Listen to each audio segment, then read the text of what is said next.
Chapter 119. Gu Fei used the Night Stream sword in his hand as a pointer, directing the girls to run here and there. He spoke so confidently, and the aura he exuded made the girls believe that this was Gu Fei's job. He was a natural conductor. Of course, as a physical education teacher, Gu Fei's job was to direct the students to run here and there. Compared to the students who would conserve 30% of their energy and 70% of their laziness in physical education class, the girls who had been reborn as amethysts were much more obedient. When Gu Fei pointed east, no one went west. Everyone spared no effort. After a few waves, Gu Fei put the sword under his arm, clapped his hands and shouted, "Don't draw anymore, take a break." This time, no one was so obedient. The girls surrounded him. "Why don't you draw anymore? Why do you need to rest?" "Recover mana." Gu Fei sat on the ground and took out an apple from his pocket. The mages were relieved. Eating fruit recovered mana quite quickly. After a while, Gu Fei stood up again and waved at the crowd. "Continue." The girls were busy again. Just as they were happy after drawing a few waves, Gu Fei clapped his hands again. "Rest, rest, recover mana." "What?" The girls looked at Gu Fei blankly as he sat on the ground and ate his fruit again. "Only 5 times, right?" They were puzzled. "Only 5 heavenly fire wheels and you're out of mana?" The mage's eyes widened. It was understandable that he was out of mana earlier, but this time, Gu Fei had just eaten an apple and rested. He should have recovered at least full mana before getting up, right? He could only release 5 heavenly fire wheels at full mana? Was this the quality a mage should have? Gu Fei sighed. "I can't help it. I don't want to either." "How good are you?"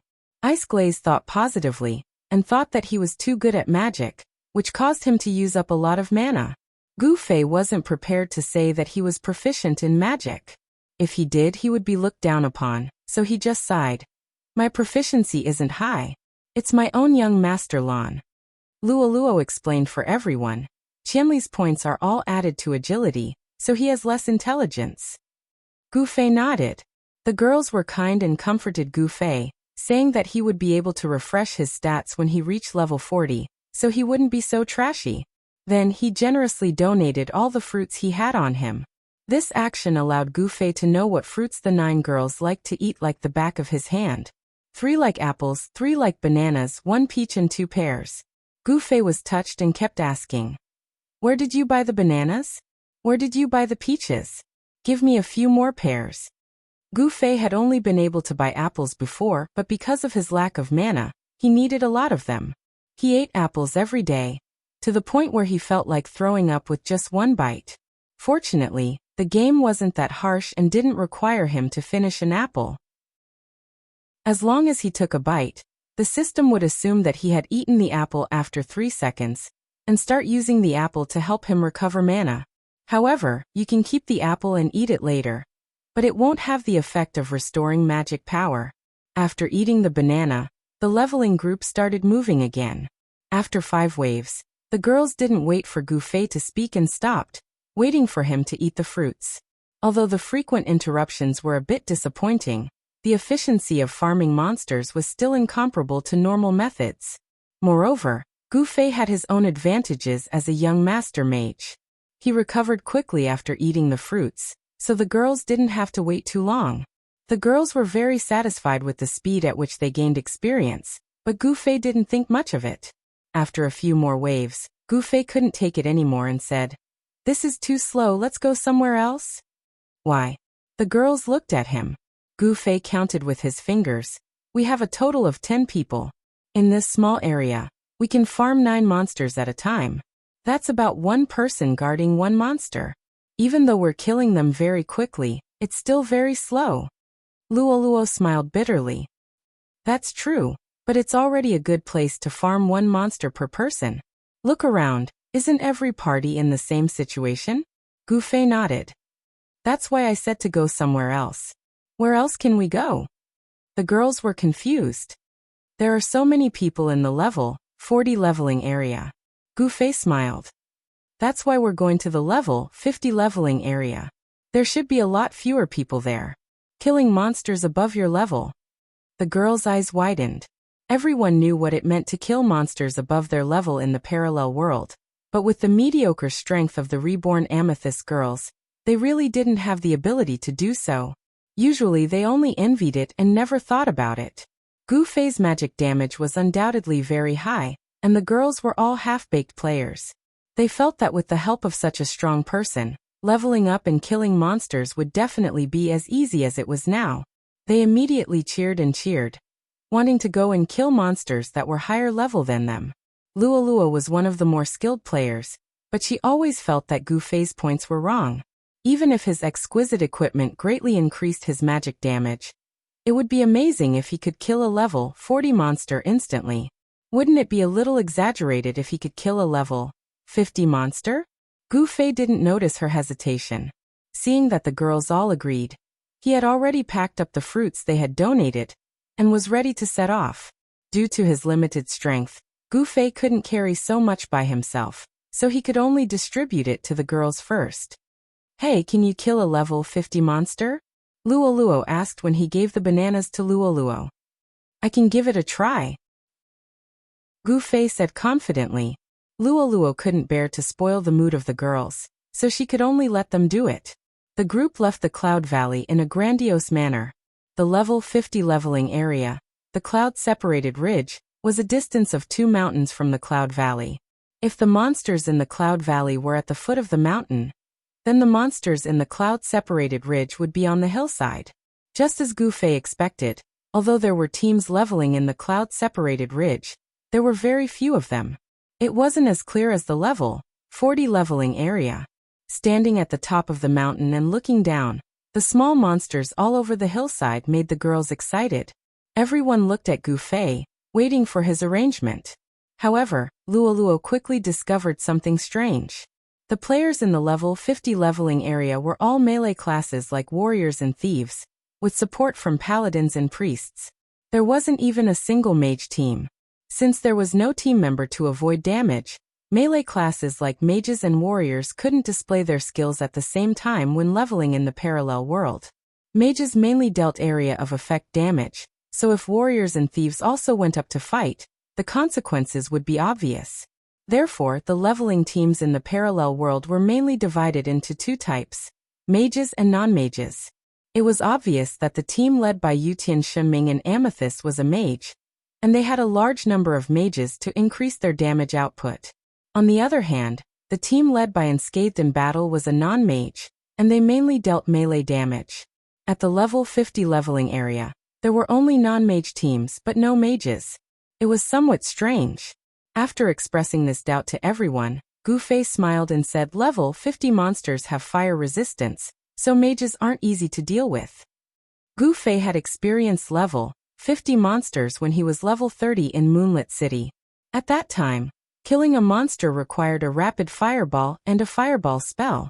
Although Gu Fei was now 8 levels higher than before, for Gu Fei, who didn't add intelligence, his magic attack power didn't increase much.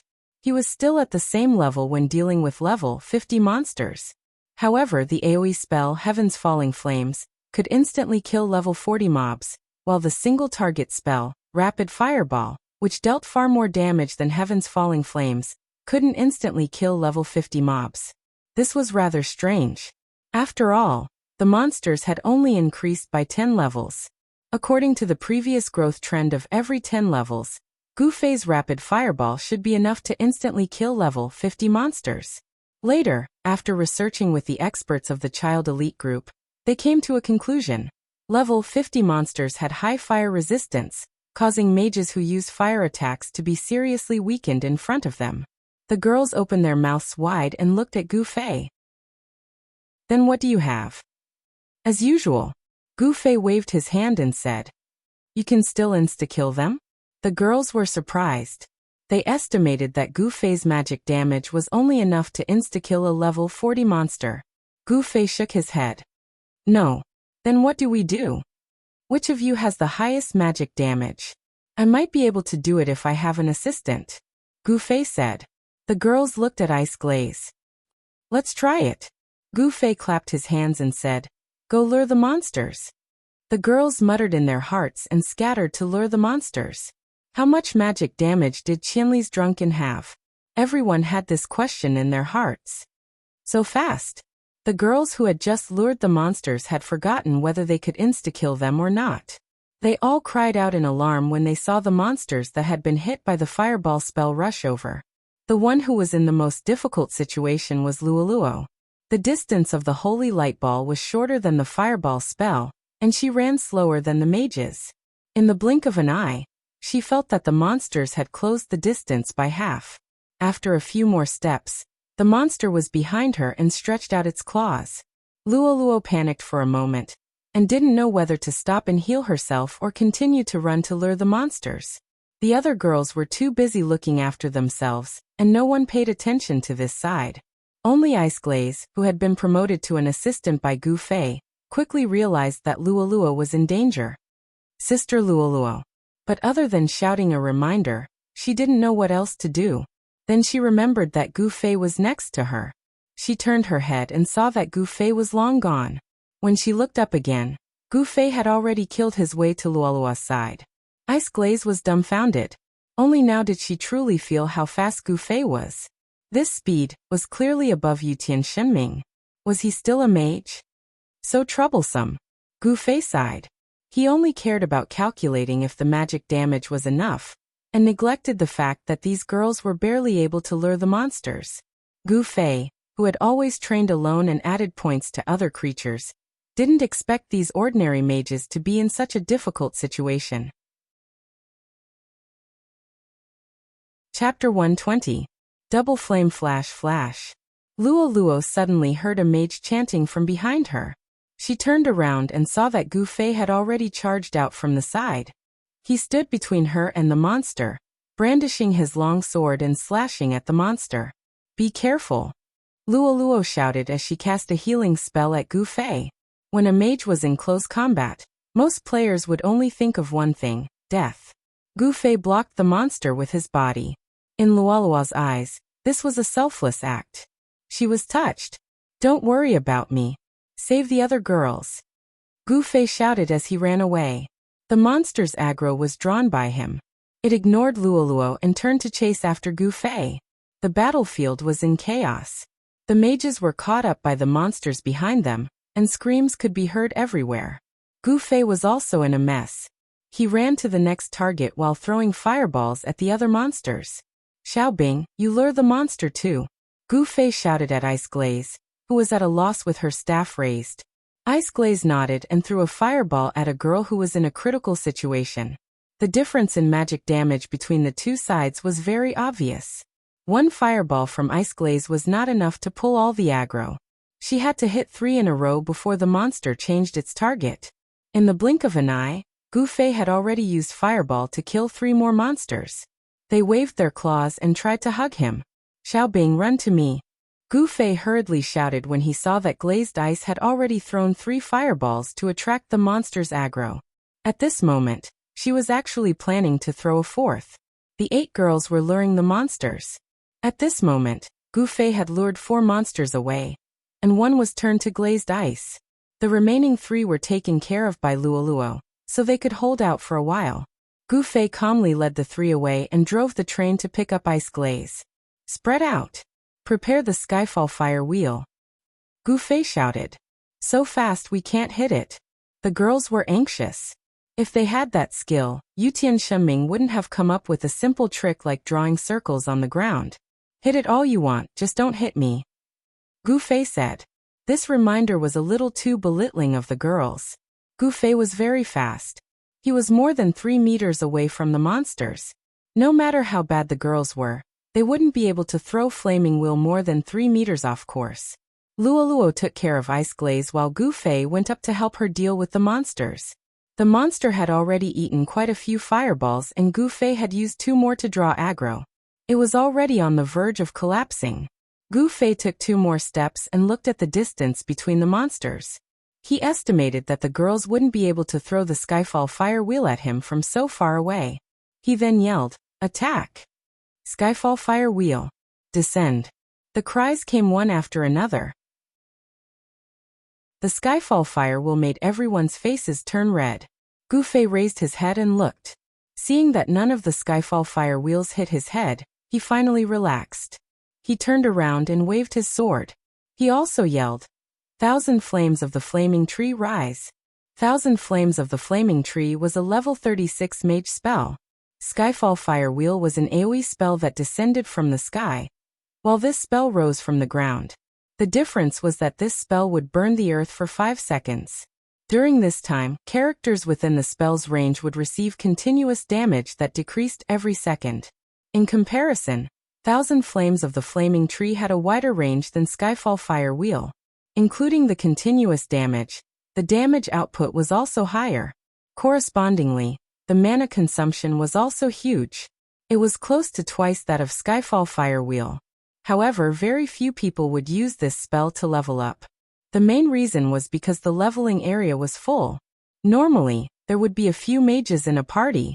If everyone used Skyfall Fire Wheel together, it would be enough.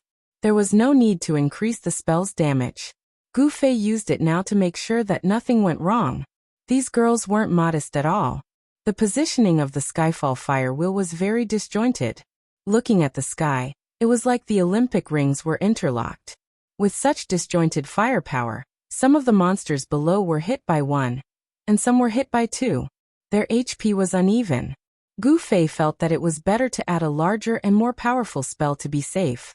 The flames on the ground suddenly intertwined and formed a forest of fire. After the monsters were hit by Skyfall Fire Wheel, they dragged their feet in the forest of fire with difficulty. In the end, none of them could rush out of the sea of fire and all fell. The girls let out waves of cheers. It was the first time that they had killed a monster above their level, so they couldn't help but be excited when they received the experience. Gu Fei was much calmer. He wiped the sweat off his forehead and asked, "Are you all okay?" At this point, Luolua's recovery spell was still being used. Some of the girls' HP hadn't recovered to full yet. The remaining 8 girls patted their chests together. 4 of them said, "That scared me to death." The other 4 were discussing fiercely. "Qianli is so strong. Shouldn't mages also add agility?" The impression that Gu Fei's ghostly figure just now was too deep. At level 40, even thieves and archers rarely added all of their agility. These 2 classes' attack damage and strength were closely related. Generally, they would put some points into strength and wouldn't pursue agility so persistently. Even if there was a guy who went all agility, Gu Fei could absolutely beat him in movement with this pair of plus 60 movement plus 35% Windchaser boots. This kind of speed was naturally something the girls had never seen before. Gu Fei smiled and said, "Agility is good. Everyone add agility." In the end, Luoluo knew what was good. She looked at Gu Fei and said in a daze, "Your agility is so high and your magic attack is so strong. What kind of crazy equipment do you have?" "It's a quest chain reward." "Of course it's crazy." Gu Fei smiled. "Let us see." The girls chattered. Since things had already come to this, Gu Fei couldn't hide it anymore. Moreover, he didn't think this was a big deal. According to normal players, half of the good equipment was for use and the other half was for showing off. Dark Moonlight Sword, Moonlight Spirit Robe, Windchaser Boots. After Gu Fei's 3 most powerful pieces of equipment were displayed one by one, the girls had already lost the ability to speak. Compared to the Dark Moonlight Sword, everyone felt that the staff in their hands was like a stick of firewood. Actually, Gu Fei also had Eddie's coat of arms, which was also an extraordinary item. However, this coat of arms was related to his identity as 27149, so Gu Fei normally didn't wear it. It had already been more than a month since then, but in this period of time, there hadn't been a second person who could surpass the fame of 27,149, so there were still quite a few players who talked about 27,149 in their free time. After looking at the 3 pieces of equipment, Luoluo reflected on them for a long time. Suddenly, she grabbed Gu Fei and pulled him to the side. What? Gu Fei hurriedly asked. "Come with me." Luoluo forcefully pulled him. "What's the matter?" Gu Fei followed him suspiciously. The girls started discussing, "Is Sister Luoluo's love-struck illness acting up again?" "No way, it's not like she's known Qianli for the first time. If she wanted to do it, she would have done it long ago." "Are you stupid? Did you forget that Sister Luoluo said that half of being love-struck in game is because of equipment?" Oh no, Qianli's equipment has successfully activated Sister Luo's love-struck illness. Luo pulled Gu Fei under a large tree. When he was some distance away from the girls, she said, "You're a melee mage, right?" "Who said so?" Gu Fei asked. "With such strong equipment, you must be." Luo was extremely confident. "If you say so, then so be it." Gu Fei appeared extremely helpless. He was really tired of this question. So what if he was? He hadn't done the things he did in 27149 for a long time. In other words, he had left the game for many years, but he was still holding on to this identity.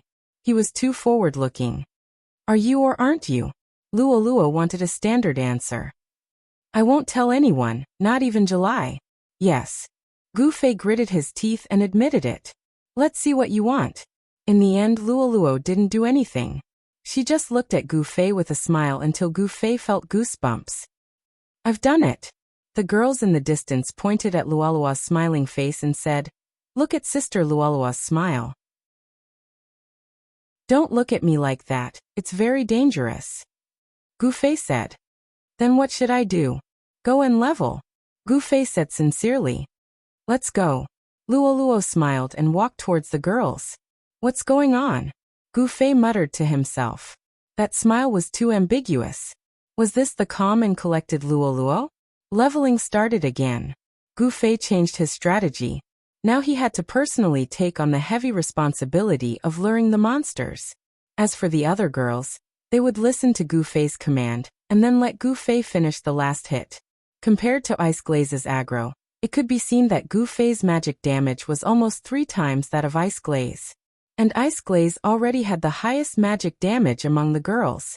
If they wanted to continue leveling in the level 50 leveling area, Gu Fei's firepower was indispensable. Otherwise, if it was just to lure monsters, Yutian Shenming would have already brought the girls here to play. Just from the level of luring monsters, Yutian Shenming was still better than Gu Fei. He didn't need to draw a circle, or set up any positions. Gu Fei rushed into the group of monsters, threw a fireball to the left and stabbed to the right.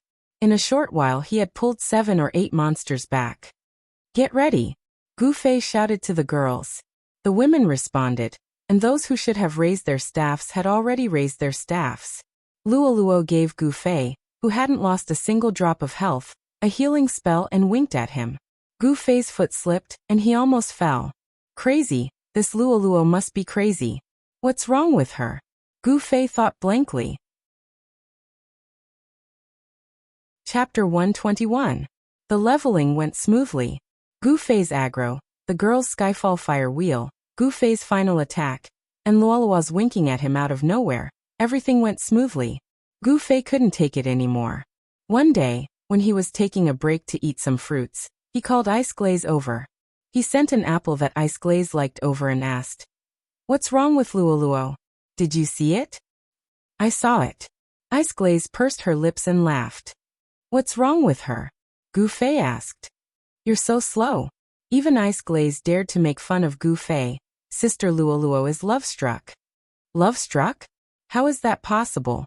Gu Fei understood love-struck, but he didn't understand why Luo would suddenly become love-struck at this time. It wasn't the first day they met. If it was said that she suddenly became aroused after confirming his identity as a melee mage, and 27149, that would be too shallow and too fantastical. Moreover, with Luo's calm personality, how could she have such an immature hobby? This was the second point that Gu Fei didn't understand. This kind of thing. Ice Glaze shook her head and said, "Maybe it's just a sudden feeling." "Too cunning," Gu Fei said as he looked at Luo.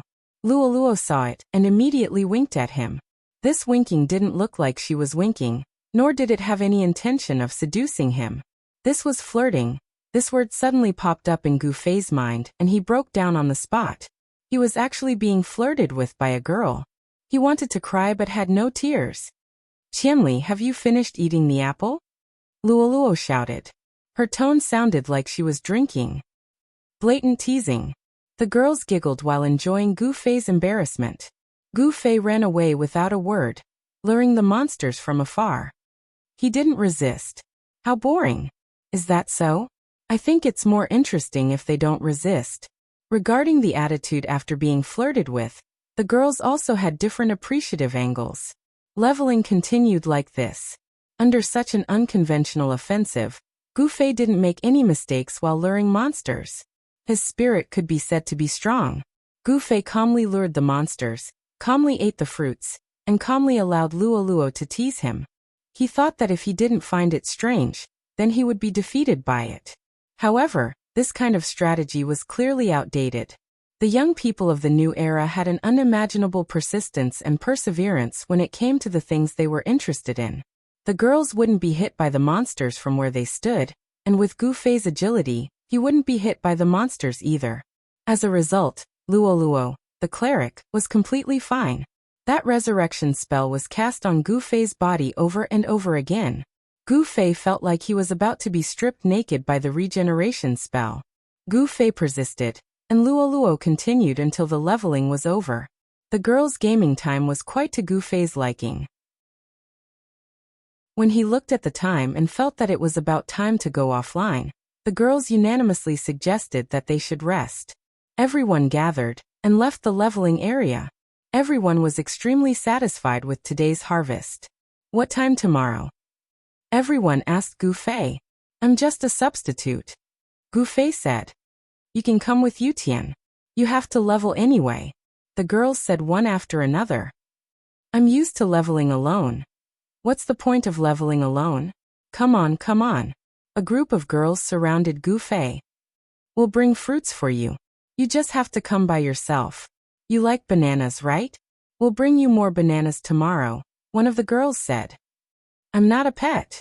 Do you think I'll be satisfied with a few bananas? Gu Fei laughed. Other than bananas, there are only apples, peaches, and pears. Which one do you want? The girls asked. Gu Fei patiently explained. Look, I've been in the guild since the first day Amethyst was established. When did I ever level with everyone? The veteran girls didn't say anything, but the four new girls continued to ask curiously. Why? Because I'm used to leveling alone. What's the point of leveling alone? The question returned. Swordsmanship, don't be so stingy. Take the girls with you. Luo Luo said. Gu Fei didn't say a word. Actually, the reason why Gu Fei always leveled alone wasn't because he minded leveling with others. It was because no one had asked him to level with them. Back then, he had also wanted to train with Fireball, but Fireball had very stubbornly refused. After that, the 6 members of Child Elite Group never had the habit of leveling together. As for Amethyst, they had never shown such enthusiasm towards Gu Fei. Gu Fei was alone, and he always went to the high-level leveling area. Naturally, he didn't get to know anyone when he was leveling. Due to various reasons, Gu Fei had always been leveling alone. It wasn't like what the Sword Demon had said.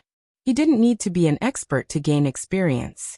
Normally, Gu Fei wouldn't have rejected such enthusiastic expectations from the girls, but at this moment, Luolua's sudden transformation into a big love-struck fool really shocked Gu Fei. What's wrong? Are you afraid of me? Luoluo smiled. What's there to be afraid of? It's just that I'm not used to having a cleric take care of me. Gu Fei said calmly. Then get used to it. Luoluo said. See you tomorrow. Gu Fei said. See you tomorrow. Luoluo said. After returning to Cloud City, everyone went their separate ways. Some went to the safe zone to log off, while others went to deal with personal matters. Leveling up didn't mean everyone had to log off. During the peak hours between dinner and bedtime, various guilds and mercenary groups would organize some group activities. The goal was to take care of the normal humans. The real large-scale, long-lasting activities would only start in the dead of night when normal humans were resting. When Gu Fei passed by Little Ray's bar, he saw the Han family young master come out with bright eyes.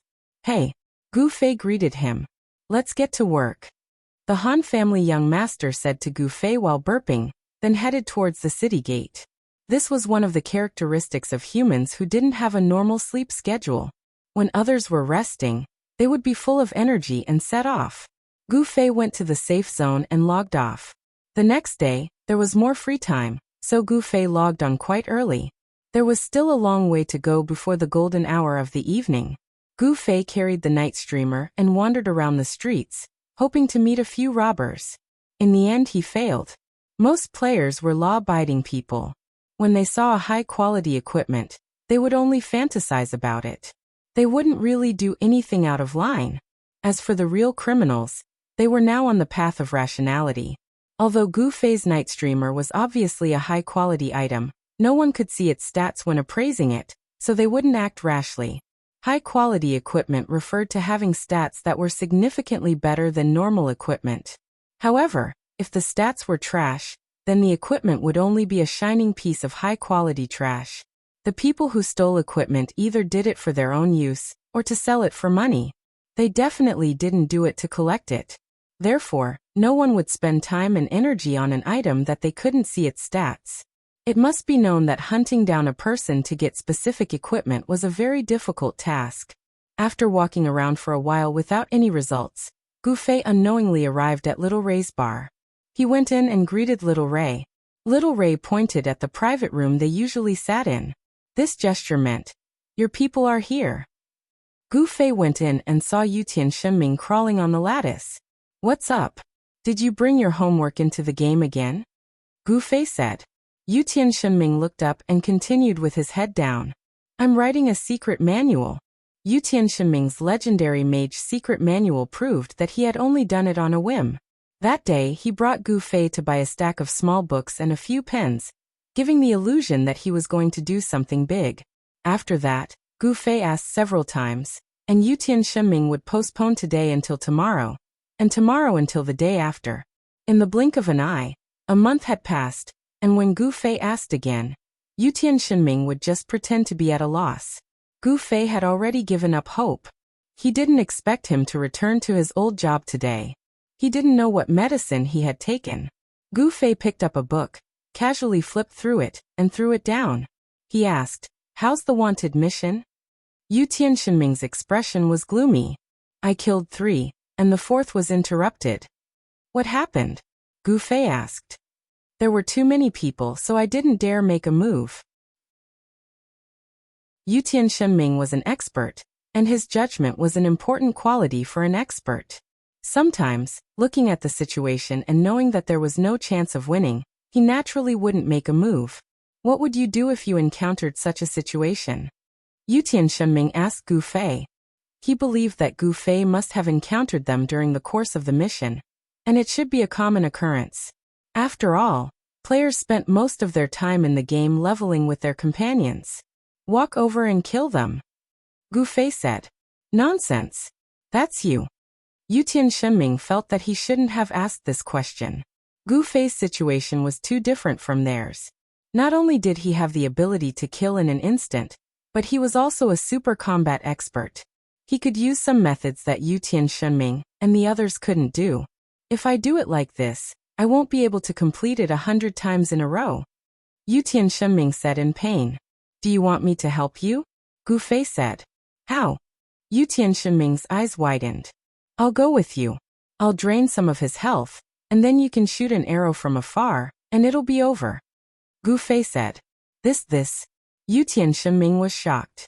This method wasn't impossible, but it would take up a lot of Gu Fei's time. The ultimate goal was to help Yutian Shenming get the reward, and Gu Fei himself wouldn't get any benefits. This kind of big favor, even blood brothers might not be willing to help, right? "What's wrong?" Gu Fei looked at him in confusion. "Brother, you're my blood brother." Yutian Shenming was moved to tears. "Brat, you don't know your place. Call me uncle." Gu Fei scolded. "If you help me brush my shoes, I'll even call you grandpa." Yutian Shenming pounced on Gu Fei. Let's go. Chapter 122. Walking out of Little Ray's bar with Yutian Shenming, Gu Fei waved his hand. "Go get the quest. Call me if you can't handle it." Yutian Shenming nodded like a chick pecking at rice. He was already laughing wildly at Gu Fei's willingness to help him. How could he ask for full support? What he wanted was to ask Gu Fei to help him if he encountered a target he couldn't handle. The two went their separate ways. Yutian Shenming went to get the PK quest, and Gu Fei went to the leveling area first. With Gu Fei's 1 month's experience with wanted missions, the trouble Yutian Shenming encountered was usually in the leveling area. Who would have nothing better to do and call for a group of brothers? At most, it would be a man and a woman, a pair of lovers. Gu Fei had encountered this kind of situation many times. When he saw someone with a hateful face, he would go up and kill them without hesitation. When he saw someone with a kind face, he would first step aside to talk, and invite them to a corner. Brother, I won't let you embarrass yourself in front of your girlfriend. Later, you can say that you were plotted against. After saying that, he would then kill the other party. There were also those who found out that the woman was the target, which was more troublesome. Because most male players were hot-blooded, no matter if Gu Fei's first attack didn't succeed, they would rush up to take the lead. Gu Fei would usually explain to people, "Wanted mission, wake up." Then he would kill the target. The men depended on the situation. Gu Fei, who was aware of this, chose to retreat after parrying for a while. Those with low awareness and who kept cursing and pestering him would be killed. His wife was in jail, and he lost a level. He had suffered a double loss. What was even more regrettable was that these men who were buried with him took the initiative to attack Gu Fei first. After they were killed by Gu Fei couldn't even get a PK point. Speaking of which, Gu Fei wasn't afraid of PK points. He was doing a wanted mission. Why would he be afraid of PK points? Over the past month, there had even been those who had been repeatedly killed by Gu Fei. The most exaggerated was a handsome young man, who had been consecutively killed by Gu Fei 3 times. Later, the two of them met for the 4th time in a tavern. The handsome young man cried, "Big brother, I'll treat you to a drink. Please let me go." Gu Fei smiled. "You know I'm doing PK quests. If you don't have any PK points, what are you afraid of?" "The problem is that I have." "Oh, that's fine. My mission isn't you." Then he saw Gu Fei kill his wife. The handsome boy cried even more sadly. Gu Fei paid for his drinks and left silently. After experiencing so much PK with Luo Luo, Gu Fei finally understood the true meaning of PK. Pikers must have the awareness of being piked. After Gu Fei announced the wanted quest, the players who were aware of the situation would be calm and do their best to deal with Gu Fei. Only the useless ones who were not aware of the situation would only talk to Gu Fei and say meaningless things like, "It's none of your business." What kind of mentality and reason did these two kinds of people have when they PK others? Gu Fei wanted to do research and investigation, but later felt that this wasn't his strength, so he gave up. While he was thinking, Yutian Shenming's message came. "Help!" Yutian Shenming was still speaking English. So fast. Gu Fei was suspicious. He hadn't even left the city. Yutian Shenming had already found a difficult target after completing the quest so quickly. "It's not in the leveling area. It's in the tavern. There's a group of people drinking," Yutian Shenming said as he reported the location. Oh, Gu Fei walked in that direction. This type of tavern was indeed a big problem for Yutian Shenming. Archers were good at long-range sneak attacks and torturous kiting. However, there were many eyes in the tavern. There was no place to hide. Archers making such a big move would definitely cause a commotion. There would be no effect of a sneak attack. In this kind of fixed and crowded space, it was difficult for archers to display their skills. After a while, Gu Fei arrived at the tavern. Yutian Shenming was standing at the door waiting. As soon as he saw Gu Fei, he hurriedly waved. "He's still drinking inside." "How?" Yutian Shenming was extremely humble. He knew that Gu Fei was the expert in this area. "Which one? Point it out to me first," Gu Fei said. The two entered the tavern. Yutian Shenming carefully pointed out the target for Gu Fei. "Do you see it? That warrior, the one wearing the black hat." "I see it," Gu Fei said. "How?" Yutian Shenming nervously asked again. Gu Fei pulled out his sword and coughed. Quite a few people looked over. Some people's faces had already changed. "Wanted quest." Gu Fei used his sword and knocked on the empty table next to him. Quite a few people in the tavern became nervous. It seemed like there were quite a few people with PK points. "Hey," Yutian Shenming was anxious. It should be a surprise attack. Although the method of self-destruction was very polite, it was unscientific and irrational. Gu Fei had already pointed his sword at the warrior in the black hat. The quest is yours. Come out and solve it. The others breathed a sigh of relief. The warrior in the black hat was obviously surprised. They had seen PK quests, but they had never seen someone so arrogant. Don't you see the people at our table? Who is this? The warrior in the black hat thought he had met a psychopath. A person at the table came over and whispered in his ear. Take care. What do you mean? The warrior in the black hat was stunned. You rarely go to the tavern, right? The person asked. The warrior in the black hat nodded. The person sighed. You'll know if you go to the tavern. It was clear that the warrior in the black hat's companions rarely went to the tavern, so they were at a loss. Hurry up. Gu Fei urged. Qinli, do you want to kill me too? Yutian Shenming was about to cry. Gu Fei ignored him. Come out. Don't fight in the tavern. There are people who want to drink. The warrior in the black hat heard this and stood up. The brothers didn't want to be outdone, and stood up together. There were 6 of them. We're doing a quest. Don't get involved if you don't have anything to do. Swords have no eyes. If he dies, he can go to jail. If you die, you'll lose a level. Gu Fei reminded them. I'm talking to you. Didn't you hear me? Gu Fei suddenly flew his foot. Bang. A silhouette appeared and fell down at the same time, knocking over a stool beside him. The table next to him swayed and fell towards him. Gu Fei reached out and held the table. If you break something, you have to pay. See if the bench is broken. Gu Fei showed his rich experience in fighting. Yutian Shenming looked at it and said, It's not broken. The thief didn't dare to get up. He peeked at Gu Fei and looked back at his brother in the black hat. The warrior in the black hat didn't dare to act rashly. Shoot him. Gu Fei ordered Yutian Shenming. Now. Yutian Shenming stared blankly. As an archer, Imperial Heaven Divine Ming felt that it was a very shameful thing to shoot at someone in such an overbearing manner. People in the back, make way. Gu Fei yelled. The crowd had already dispersed. The players who frequented the tavern had seen Gu Fei many times in this month. They also had rich experience. Shoot, Gu Fei said. Are you going to use skills? Yutian Shenming asked. Do you know how to play the game? Do I have to teach you? Gu Fei was anxious. Fuck. Yutian Shenming was also anxious.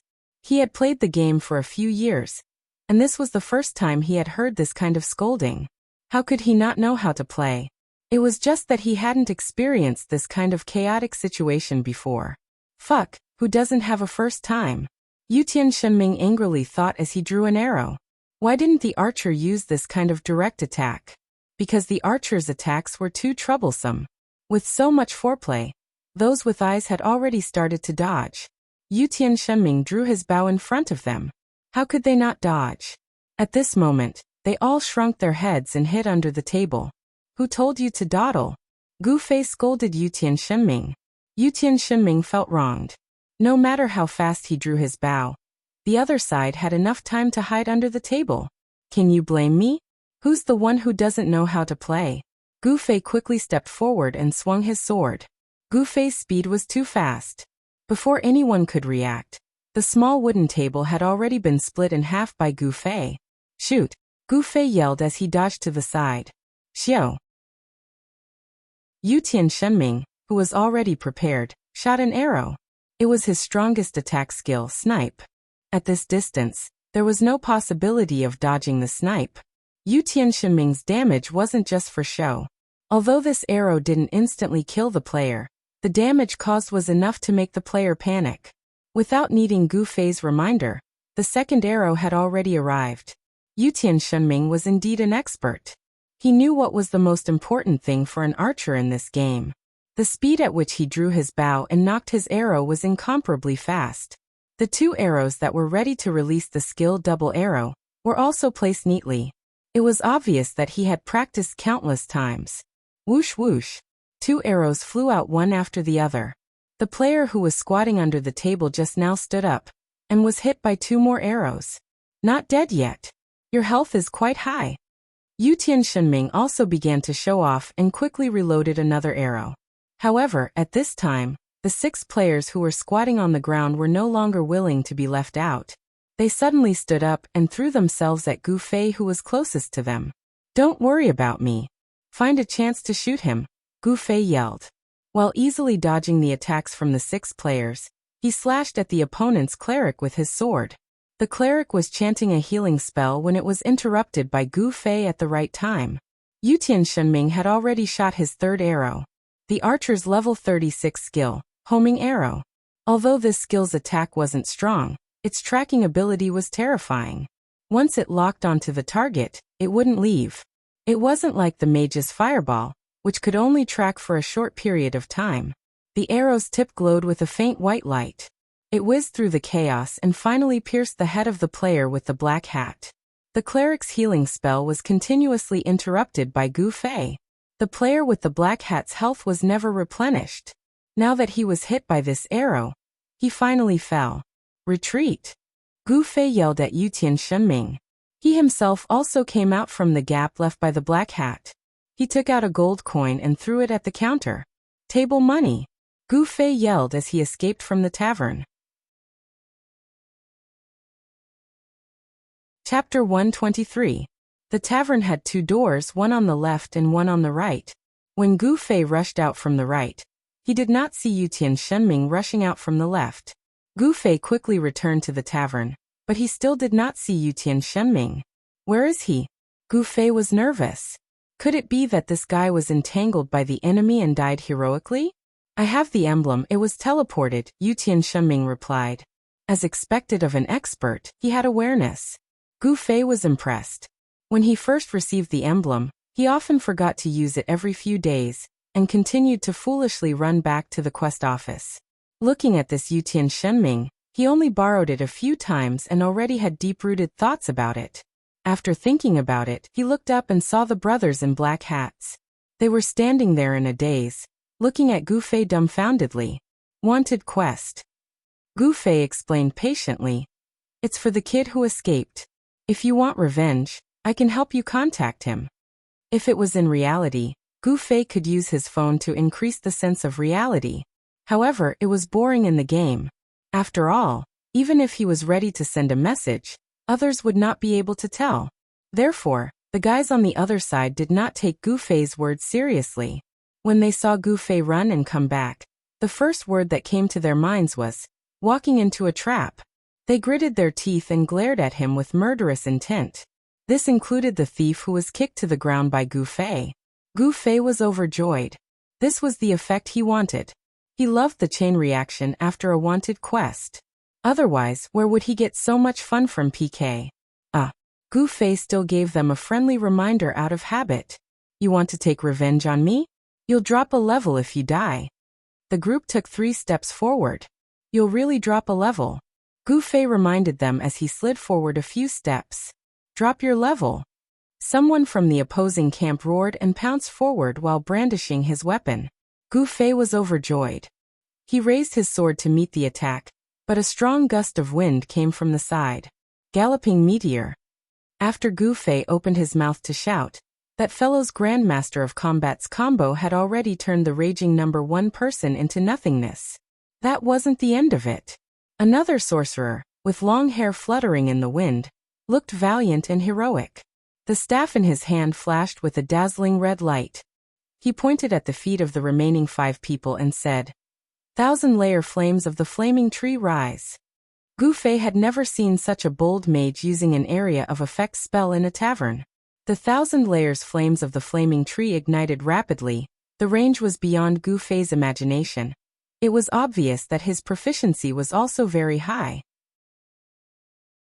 For a moment, the players in the tavern screamed and dodged, and the few PvP opponents that Gu Fei coveted at the core of the flames disappeared just like that. Gu Fei moaned in pain. His left hand that wasn't holding the sword hung in the air, as if he was trying to grab onto something that was supposed to belong to him. The flames reflected on the faces of the people in the room, causing them to blush. Gu Fei, who was experienced in fighting, looked at the tables and chairs that were set ablaze in the flames, and calculated in his heart, how much money would this cost?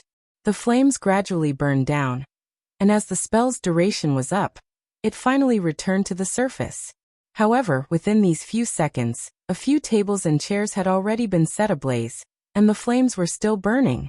The surrounding players quickly came forward to put out the fire, and without thinking, they all poured out the alcohol in their cups. Fortunately, the cheapest alcohol that the players usually drank wasn't strong, and couldn't achieve the effect of alcohol, or else the tavern would be even livelier. In a flurry, the fire was really extinguished. The instigator of the fire, the mage, went to talk to the tavern owner NPC, probably to discuss the matter of compensation.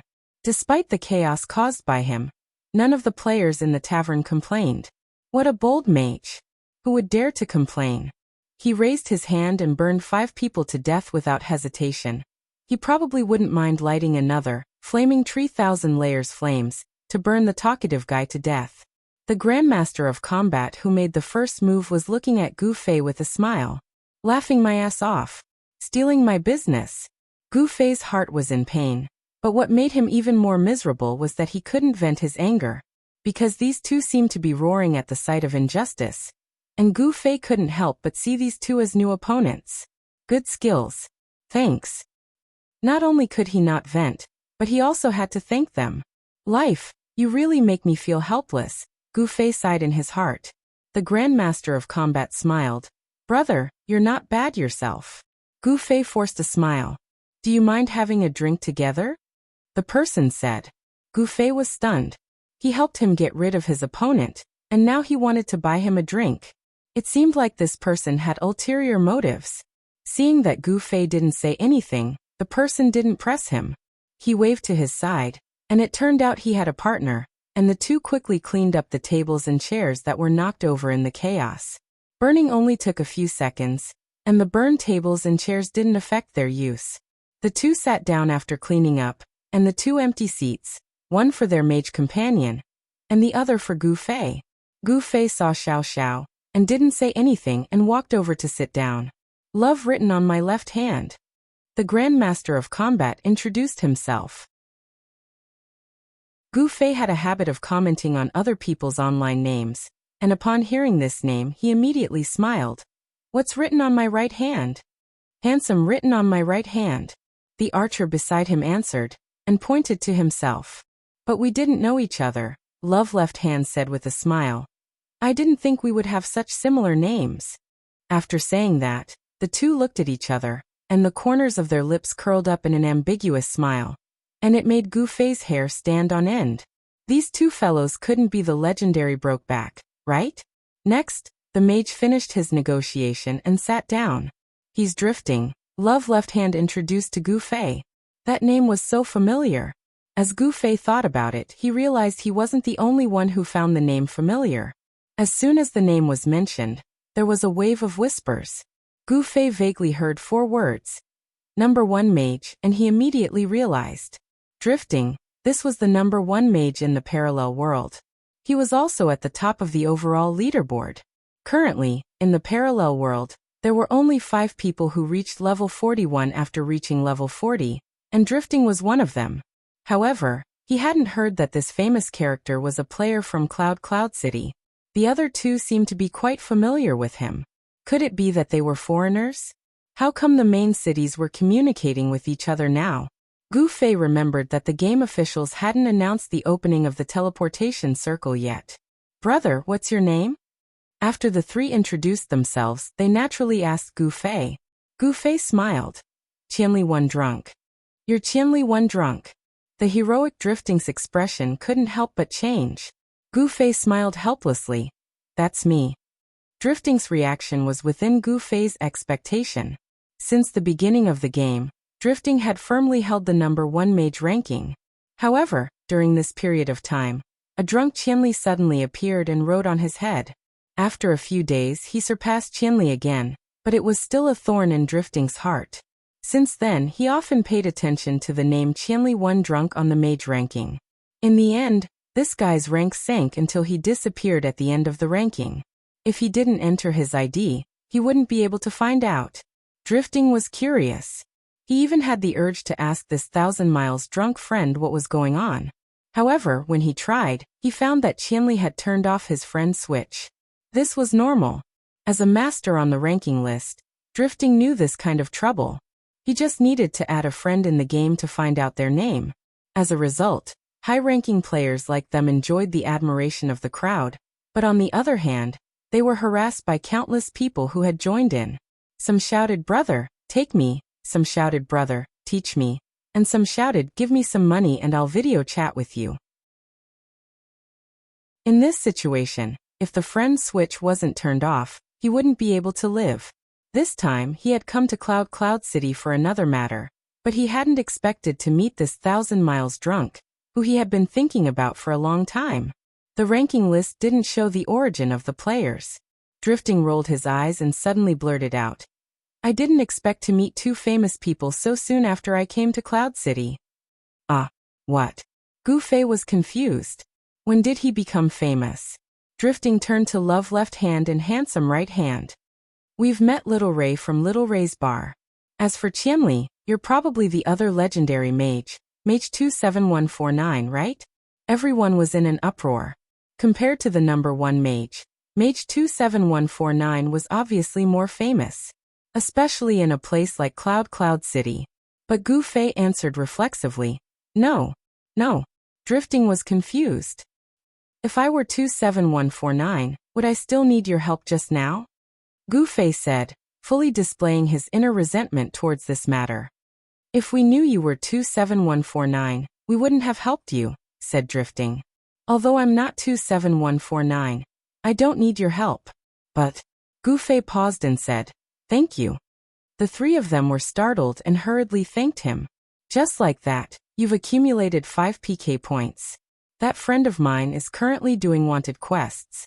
Be careful that he doesn't take you," Gu Fei said. Drifting was stunned. "Shouldn't your friend be searching in the main city for the wanted mission?" Oh, Gu Fei understood. Although Drifting had PK points, he wasn't a player from Cloud City, so he definitely wouldn't be picked up by people doing wanted quests in Cloud City. It was truly a sin to accept a quest from the main city of his birth. Drifting was confused. What? Is it that popular in Cloud City to do wanted missions? Chapter 124. Of course, the answer to this question was no. Not only in Cloud City, but also in the parallel world, it was not popular to do wanted quests. At least in Cloud City, Gu Fei had never seen a second person who was passionate about it. After Gu Fei's negative answer, Drifting was confused. "Then why do you do these quests every day?" "How do you know?" Gu Fei was dazed. Drifting looked around the tavern. "I heard about it." "Oh." Gu Fei was relieved. Players from the parallel world appeared most often in 3 places. The first was the leveling area, the second was the trading street, and the third was the tavern. Gu Fei did this quest every day, going in and out of the tavern and killing quite a few people. There were always some regulars in the tavern, such as the Han family young master. The reputation of Gu Fei as a wanted quest maniac was also spread by these people. Drifting continued. "I had hoped to meet the famous 27149, but I didn't know that he had disappeared for a long time until I came to Cloud City. Then I heard that there was another player who was passionate about wanted quests in the tavern, so I was very curious. I didn't expect to meet him so soon." Gu Fei chuckled drily. He did want to do wanted quests every day. He was a little famous, but not as admired as 27149. Most people were confused, and even mocked him.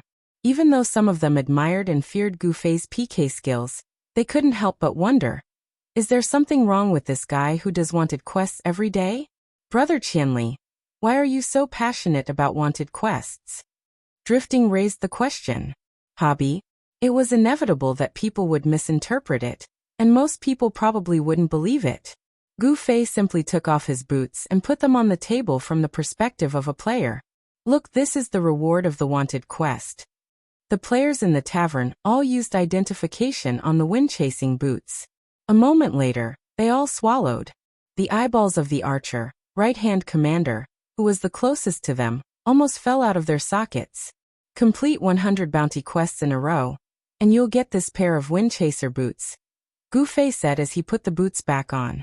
Drifting slightly frowned.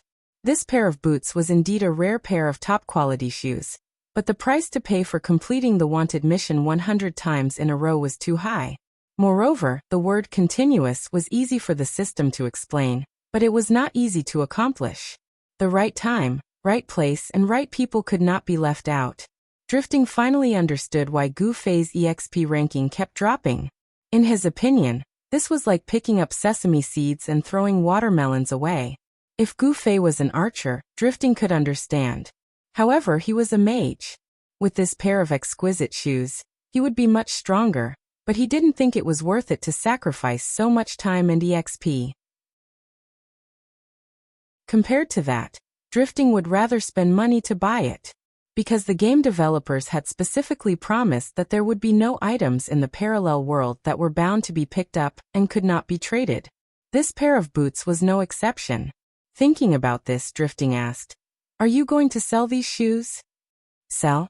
I never thought about it. When Gu Fei heard the word sell, he was even stunned. He had never thought about doing business in the game.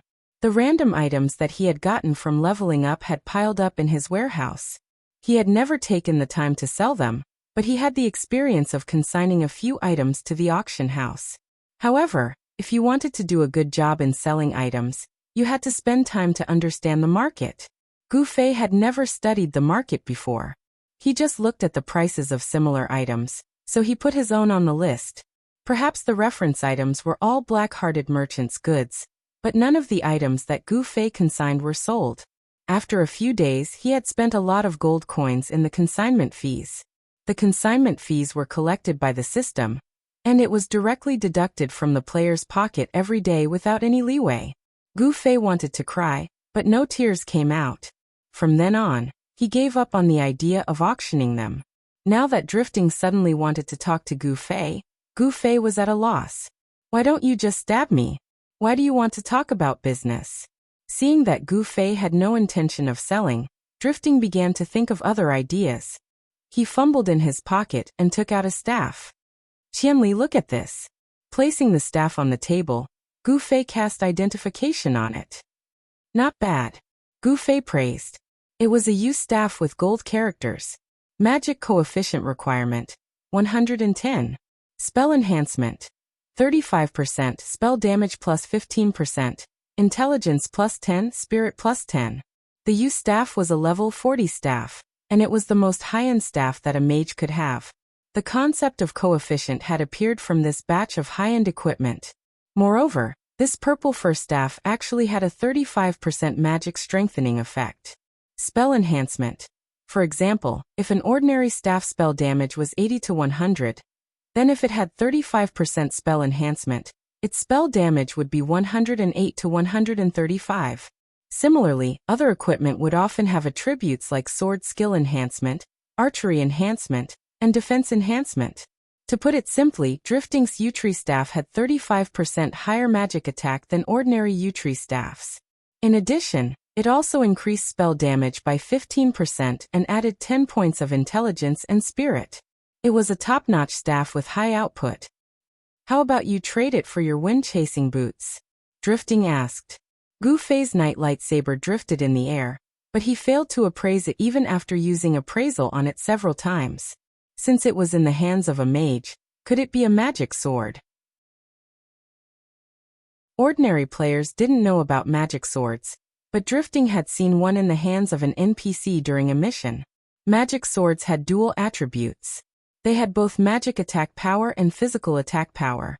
It sounded awesome, but in fact, a piece of equipment with two attributes wouldn't have high values.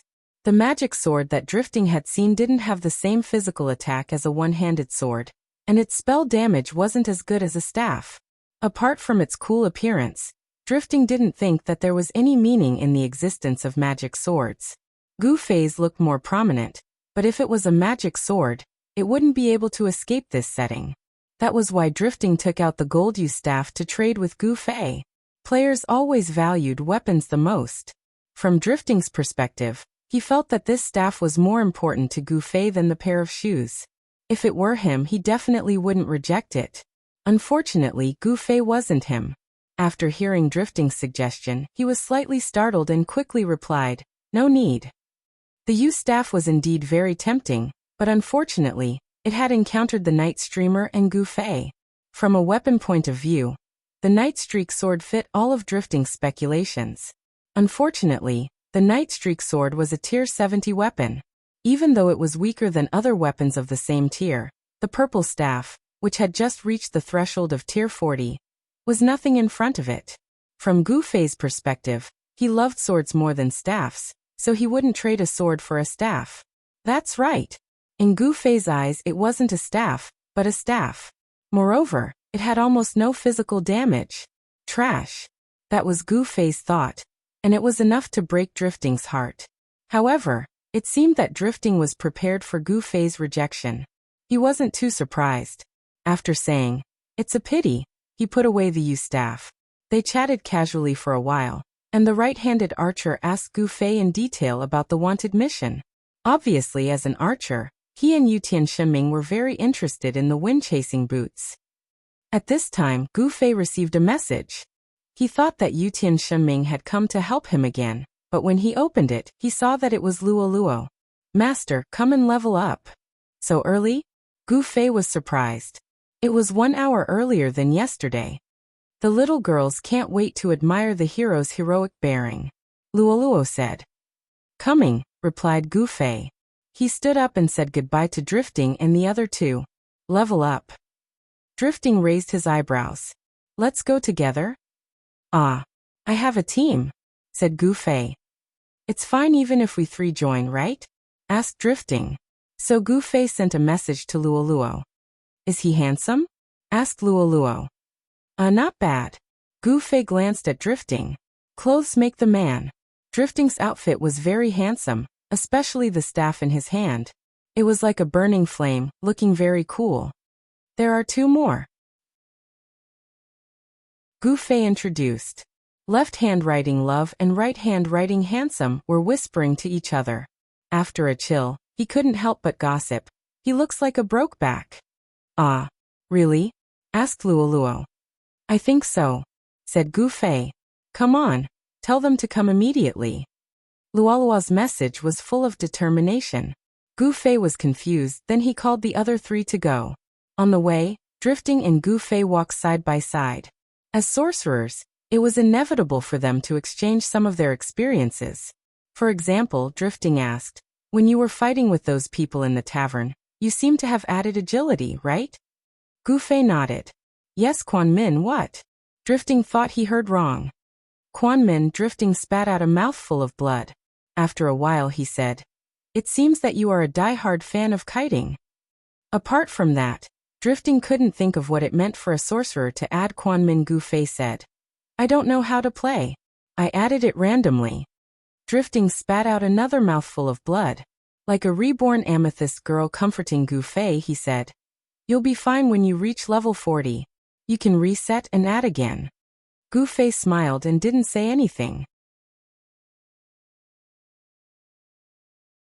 Chapter 125.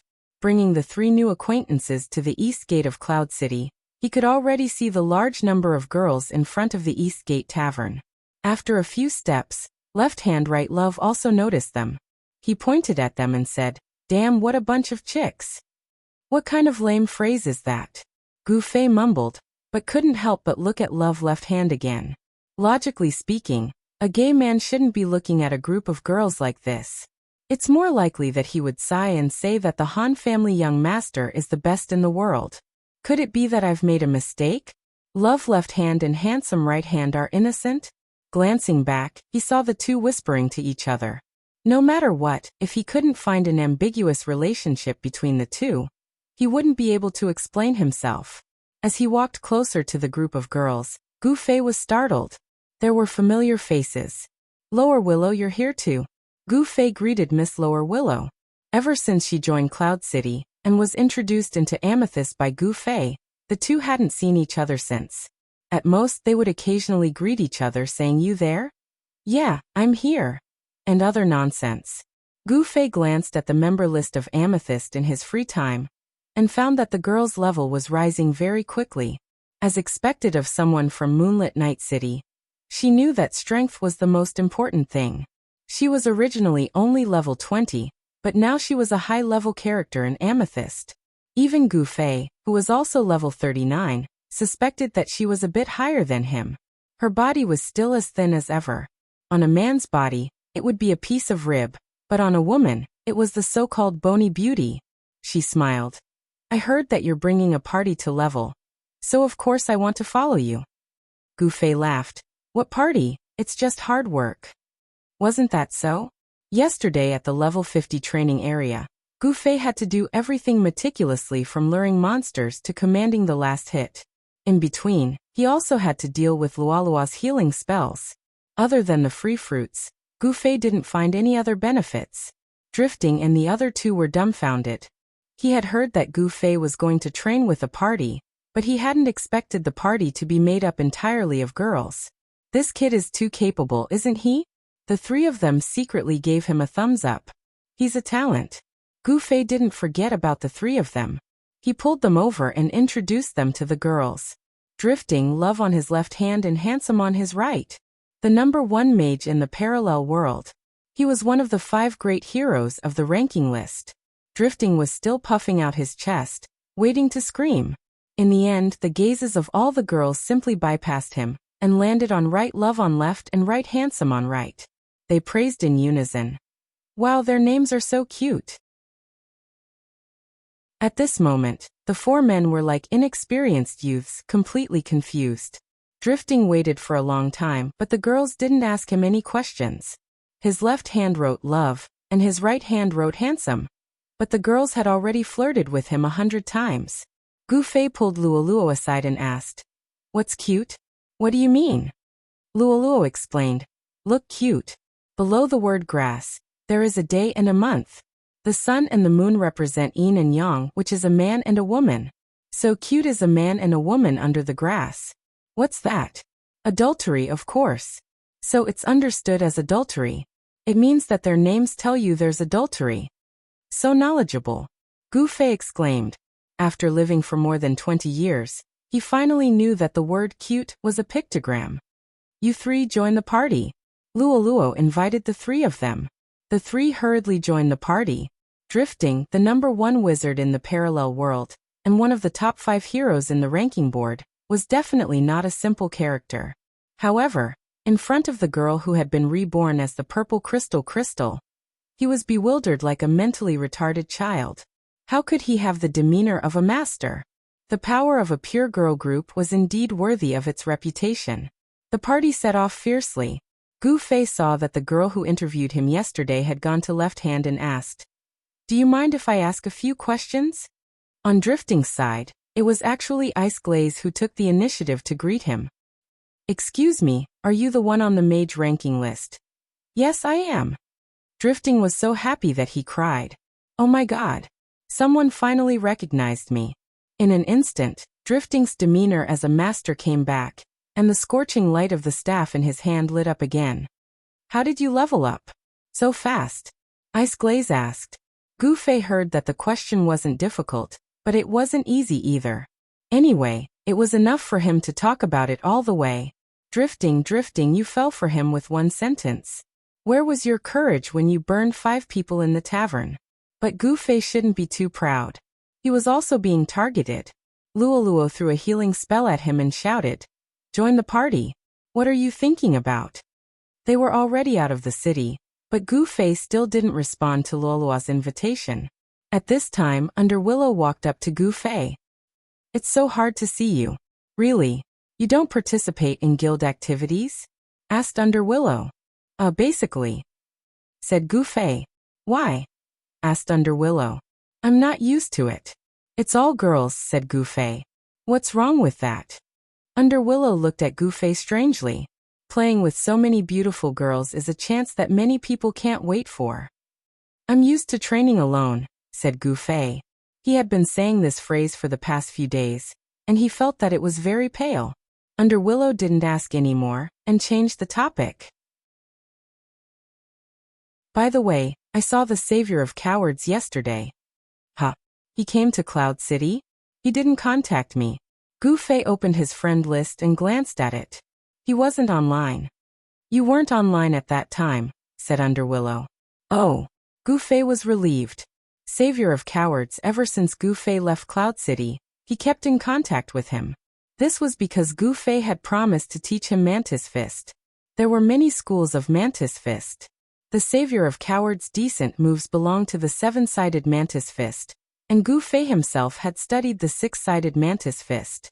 These two schools each had their own characteristics, so their training methods and fighting techniques were also different. Although Gu Fei hadn't studied the seven-sided Mantis Fist, his foundation and aptitude were more than enough to teach the savior of cowards. However, Gu Fei was still responsible as a teacher.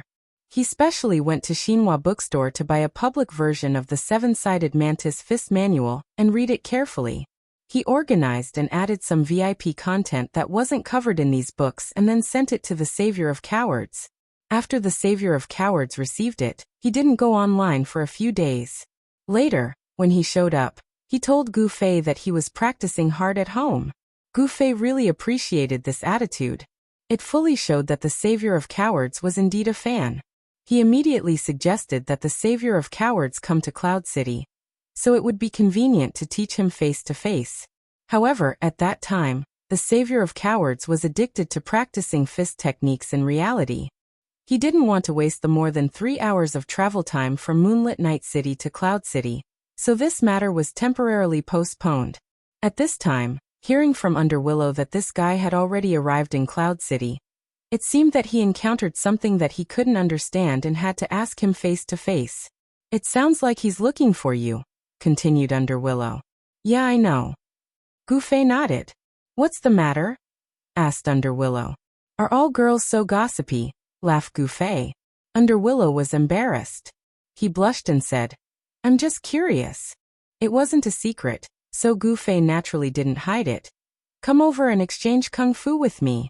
Kung fu? Underwillow didn't understand. Mantis Fist.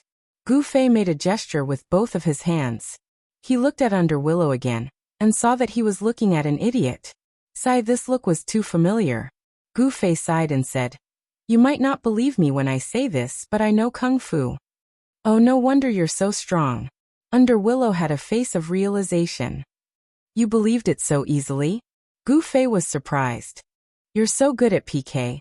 I have no choice but to believe it," said Underwillow. "Teach me too," said Underwillow. "You're also interested?" asked Gu Fei. Underwillow nodded. "There's no harm in learning, right? It can make you stronger." Gu Fei glanced at her. "She's too skinny. I really want to hold her in my hands and break her." This wasn't the first time he had this impulse when he saw Underwillow. It wasn't appropriate to use the word stronger on a girl. Underwillow immediately felt afraid. Gu Fei quickly realized that Underwillow was just playing around in the game. How could it have any effect on her body? He smiled and said, "I'm just kidding. Let's study it together when we have time." Underwillow let out a sigh of relief. She quickly nodded. The group followed the route they took yesterday, and arrived at the level 50 training area.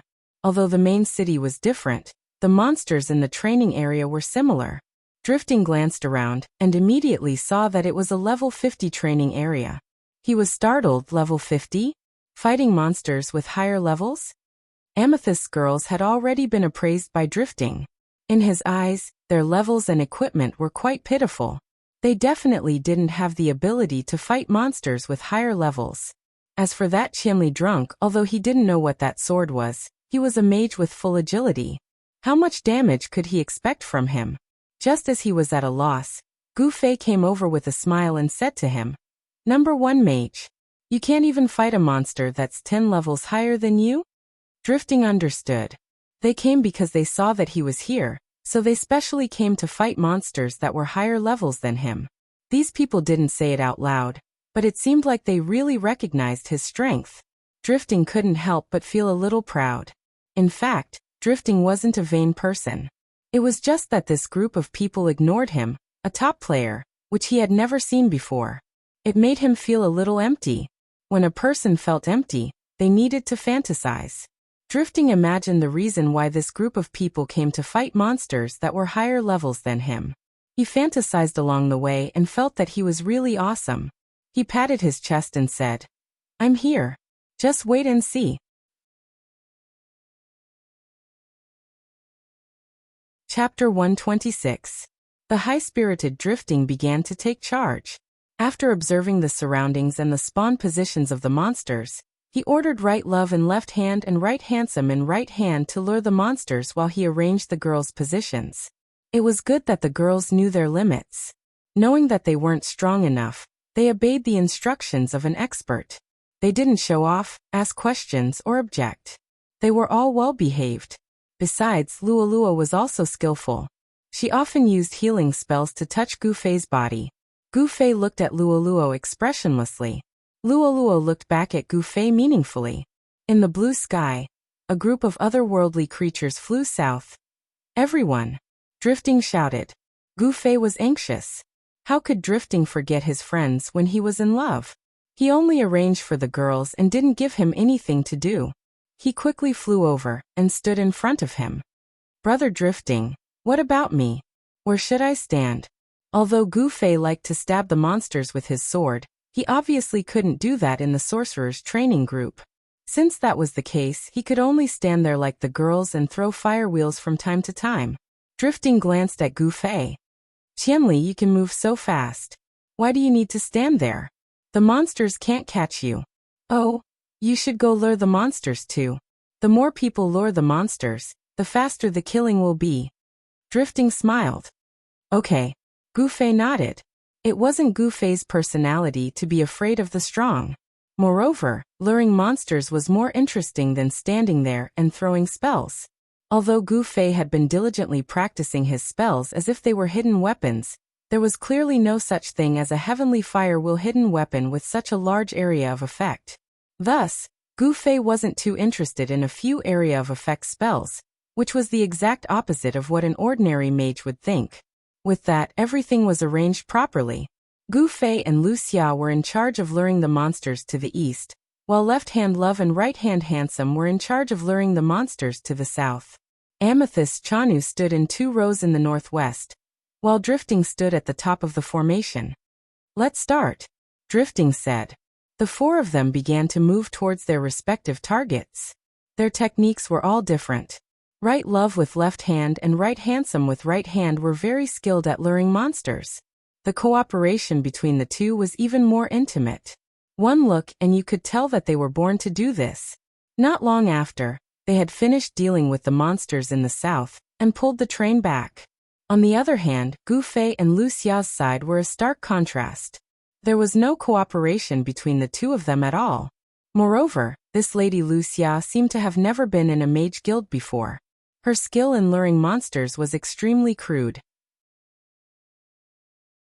Moreover, it was his first time facing a monster that was 10 levels higher than him, so he could not help but feel nervous. He ran too fast after holding 4 of them and lost 3 of them. When he turned around and wanted to lure them again, he ended up being surrounded by the NPC monsters. The person who was supposed to be luring the monsters ended up being lured by the monsters. Gu Fei really did not know what to say. He hurriedly turned around with his train and threw out a few fireballs, pulling over a few monsters under Willow's control, helping her out of her predicament. In the end, the 2 of them ran back with the monsters. On Gu Fei's side, it was still a train. On Wuxia's side, there was only 1 monster behind her, so she was at most a hand-guided tractor. Everyone was sweating profusely. Wuxia's face was also slightly red. She stuck out her tongue at Gu Fei in embarrassment. The beauties are ready. The train is about to enter the station, Drifting said. The girls nodded and raised their staffs to summon the heavenly fire wheel. Drifting looked up and shouted in his heart, "Oh my God!" Gu Fei had completed the task of luring the monsters. At this time, he was observing the situation from the side. Drifting's bitter expression fell into his eyes. Gu Fei was very happy. Boy, now you know how powerful I am. In the sky, the bright Olympic rings reappeared. They were dazzling and fluttering in the wind. If everyone's consciousness was the same, and the spell was positioned 100% accurately, it was obvious that these heavenly fire wheels should be overlapping. Of course, Drifting didn't expect that everyone's heavenly fire wheel would be so accurate, but it was really amazing that they could put together such a pattern. He had practiced with rookies before, but he had never practiced with so many rookies before. Drifting was saddened by the scene. And when he gave the order, he sounded like he was about to cry. Drop! The girls shouted murderously. The fire wheel fell. Just as Gu Fei had expected, this messy attack couldn't eliminate the monsters. Moreover, because of the appearance of the five-circle wonder, the effect of this wave of attack was definitely within Drifting's expectations.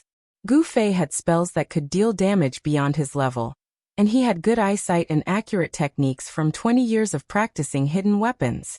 That was why he could turn around and use the flaming 3,000 layers flames to save the situation. What would Drifting, who didn't attack with the girls, do? Gu Fei noticed that the situation this time was a little more complicated than the day before. Not only did the four of them aggroed more monsters than the day before, but after this wave of attacks, the monsters actually showed signs of scattering. Gu Fei knew that it would be too late if he didn't attack now, so he hurried forward and prepared to use his sword. However, Drifting's thoughts were faster than him, and he was closer to the monsters. In 2 steps, he had already stepped into the crowd of monsters. Gu Fei was stunned, and he swallowed the chant in his mouth. If Drifting rushed into the crowd and Gu Fei used his spell, wouldn't he be burned as well? What the hell was this guy doing? Gu Fei was anxious, and the girls also realized that the monsters were about to pounce on them. They also panicked. At this time, Drifting, who was in the crowd of monsters, raised the staff in his hand. Everyone heard his roar. Red Lotus! Open! There was a loud bang.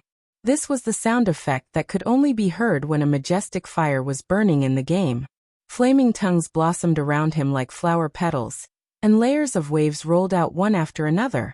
The surrounding monsters were engulfed by the flames, and in an instant, they were burned to the point that not even ashes were left. Gu Fei, who had never been interested in area of effect spells, was stunned. This spell was too powerful.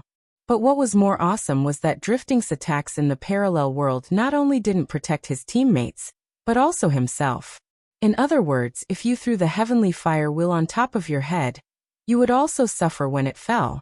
At this time, Drifting was in the center of the red lotus formed by the flames. Would he still be alive? Did this guy sacrifice himself to help them?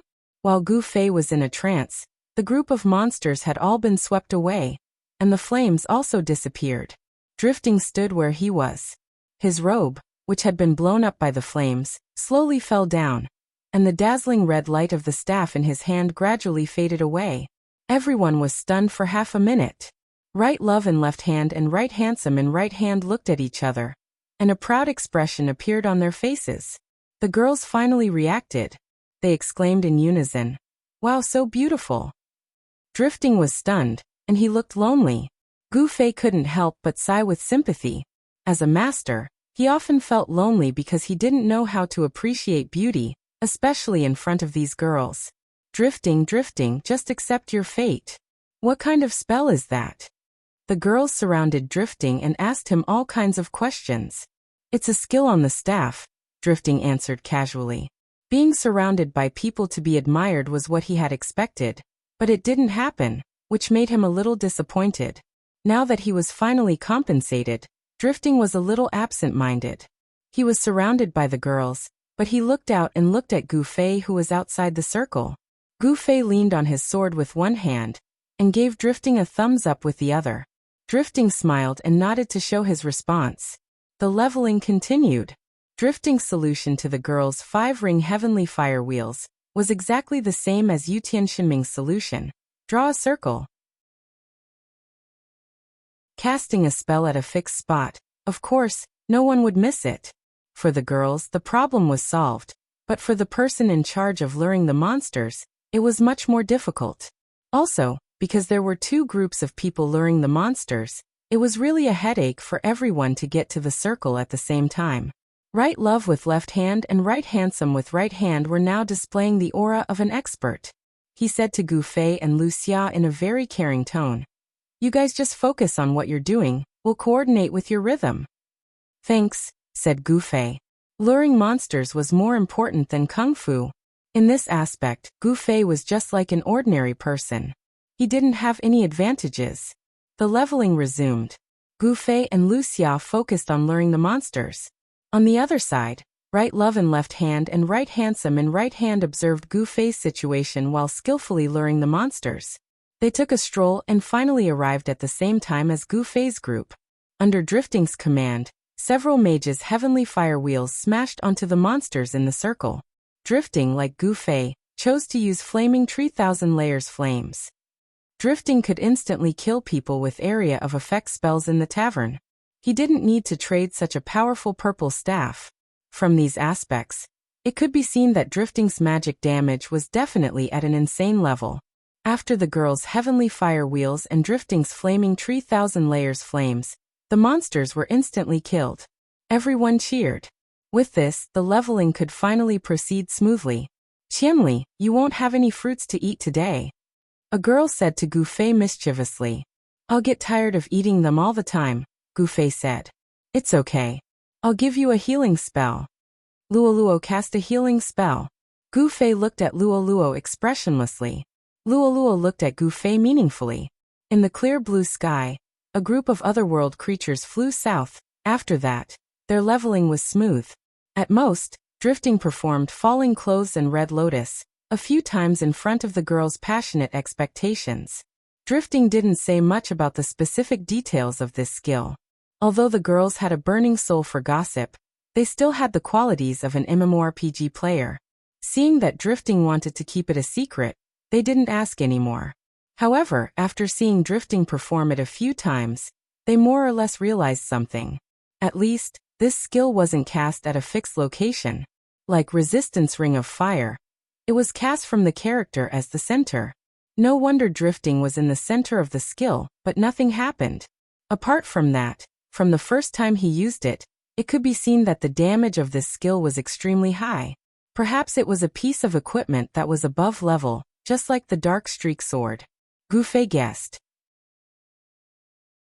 However, Drifting was level 41, which meant that there were only 4 people in the parallel world who could use appraisal to see his equipment. Therefore, no one knew if Drifting had any other equipment that could increase the damage of spells. The leveling continued until the girls were ready to leave. Surprisingly, no accidents happened again. This was something that Gu Fei was very surprised about. At least he thought that he should have heard Yutian Shenming shout help. Could it be that this guy was so lucky today that he didn't receive any more difficult quests? After asking, it was indeed the case. After killing the Black Hat in the tavern, Yutian Shenming's quests were really smooth. How many times? Gu Fei asked. 15 times, Yutian Shenming replied happily. This efficiency was absolutely amazing. The wind-chasing emblem's coordinates refreshed every minute, and Gu Fei conservatively estimated that it saved him 2/3 of the time. Looks like it's going quite smoothly. Just pray that you don't get a guy who will wipe out all his PK points in 1 minute. Gu Fei said. Aren't you stupid? Find a guy who has PK points above 2. There's a lot of rewards, and you don't have to worry about time constraints. It was rare for Gu Fei to be confused. Yutian Shenming had something on him, and he immediately laughed at him. Do you need my help? Unfortunately, Gu Fei also had something on Yutian Shenming. Big brother, I was wrong. It was obvious that Yutian Shenming didn't have enough information on him. Okay, I'm going to get ready. You should get ready to pack up too, Gu Fei said. What are you going to do? Pull an all-nighter? Yutian Shenming said. Gu Fei ignored him. Damn, I have to look at someone else's face when doing a quest. So frustrating. As an expert of this generation, Imperial Heaven Divine Ming still had to vent some of the grievances in his heart. He wasn't blaming Gu Fei, but he was angry for himself. He was a famous actor, but now he had to face a quest that he couldn't do alone. Yutian Shenming sighed and lamented that he wasn't the same as before. He shot the 16th target of the day with an arrow. Be early tomorrow. Finally, he sent a message to Gu Fei. I'll try my best, Gu Fei replied. He was also saying goodbye to Drifting and the others. Gu Fei and the girls from Amethyst were going offline. Drifting, who was one of the top 5 players in the game, was obviously someone like Yutian Shenming, who never slept or slept. They couldn't be judged based on human life. When they heard that everyone was going to stop training, the 3 of them were surprised. They told everyone to leave first, and they needed to find another place to continue. Do you want to come back tomorrow? Gu Fei asked Drifting. With Drifting, Gu Fei didn't need to cast spells to attack, which made him relax a lot. Gu Fei was afraid that after eating apples, he'd throw up bananas, peaches, and pears. There were only a few common fruits in the world. It was too disharmonious to get into a fight with them just for an online game. Let's make another appointment tomorrow. Drifting said. Let's keep in touch. After adding him as a friend, Gu Fei waved goodbye. Drifting sent him off with his eyes. Let's go. Love Left Hand and Handsome Right Hand came over to call Drifting. That Qianli drunken isn't simple, Drifting said. Why? The two didn't understand. Even though I haven't seen him fight, his spell damage is very high, Drifting said. How do you know? Love Left Hand asked. Remember the first time we attracted monsters? Those girls' Skyfall Firewall was a bit messy, and most monsters were only hit once or twice, Drifting said. I remember. Fortunately, you killed them with Red Lotus, or else they'd be in trouble, Love Left Hand said. That's right. Because of their attacks, the monsters went towards them. But at that time, I noticed that most of the monsters that drunken Qianli attracted didn't change their direction and chased after him, Drifting said. What's wrong? Love Left Hand asked. Stupid, this means that most of the monsters' aggro is still on him. He used Fireball to attract monsters, and it takes some time to bring them over. Now that he was hit by Skyfall Firewheel, he still couldn't draw the monsters' aggro away. Think about how high his Fireball's damage is? Drifting said. Love Left Hand reacted and was also surprised. Is he as tall as you? I don't know. Unfortunately, those girls' spell damage is too low. They won't die until I make a move. Otherwise, I should be able to estimate the damage of his Fireball, Drifting said regretfully. How could he be as tall as you? Then how overpowered would his equipment be? His speed should be all agility. Handsome Right Hand was an archer, so he was more experienced in judging agility and movement speed. Drifting said, the problem isn't his sword, it's his clothes. I've appraised him many times, but I can't find these two pieces of equipment. The two behind him nodded. Let's go and look at the leveling area. Let's see if there are any without fire resistance. That way, I should be able to see how much damage he can do, Drifting said as he walked towards the other end of the leveling area.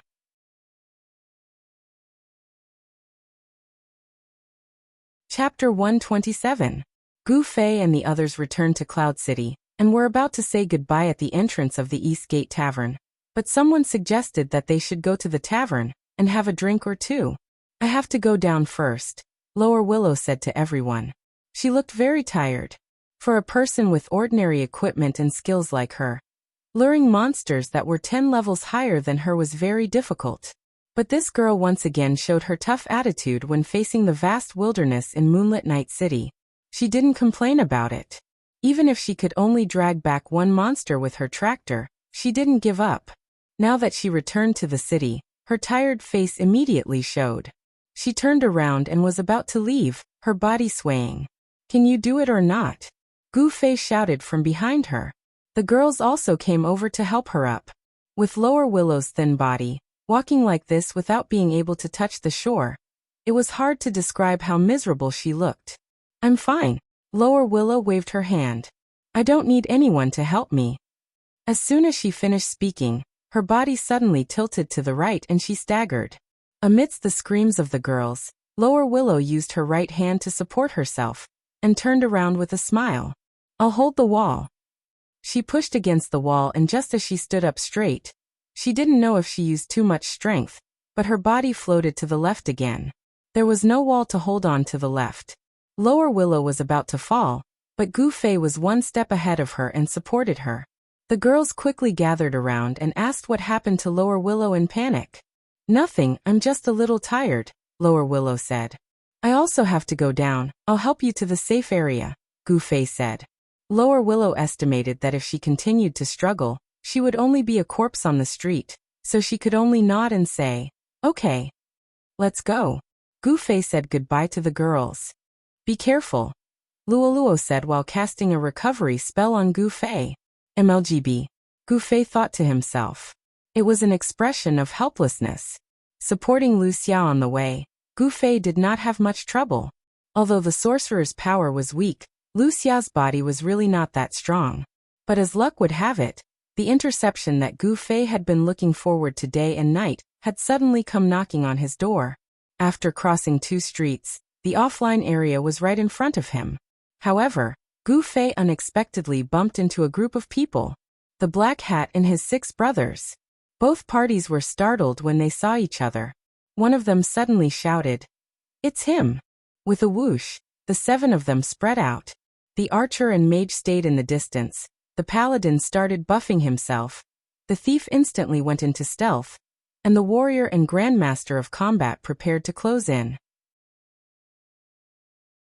It was only then that Gu Fei realized that these 7 fellows were the legendary Calabash brothers who occupied 7 major classes. "Where's that mage friend of yours?" someone yelled. Obviously, they were more indignant that drifting had killed the 5 of them. It had to be known that the Black Hat had been killed by the Imperial Divine Cry, and he had only spent 2 hours in jail. The other 6 had been killed in PvP, and all of them had lost a level. This was not something that could be made up for in 2 hours. Gu Fei looked at the 7 people lined up and said to them solemnly, "My friend isn't feeling well. I'll send her offline first, then we'll settle our matters later." The 7 of them glanced at Wuxia and saw that his face was ugly and he was standing unsteadily. Immediately, a few of them showed hesitation on their faces. Unexpectedly, the Black Hat among them was cold to the core. He snorted and said, "That's good. Killing you and sending you to the resurrection area is faster than walking. Just treat it as a good deed." When the other 6 heard that this was a brilliant idea, their hesitation was instantly swept away. "Go!" the Black Hat shouted, and was already leading the charge. Gu Fei didn't think that these guys would start fighting right away. This was definitely a style that could lead to great things. Think about how many ambitious and ruthless heroes are always nagging at the last moment of success, waiting for their opponents to counterattack. But for the current Gu Fei, this was a little annoying. Previously in the tavern, although Gu Fei had the intention to fight the 6 of them, he didn't have any intention to kill. It was PK. It didn't mean that they had to PK to death. Just like the one-on-one duels in the leveling area, sparring was also considered PK. Gu Fei originally had this mentality, and was prepared to play with the 6 of them. He didn't want drifting and the other 2 to appear, and heroically kill the 6 of them. After thinking about it, Gu Fei felt a little apologetic. If Gu Fei had encountered these guys at any other time, he wouldn't have taken them seriously. But the current situation was different. Not to mention Wuxia, who was in a hurry to go offline to rest.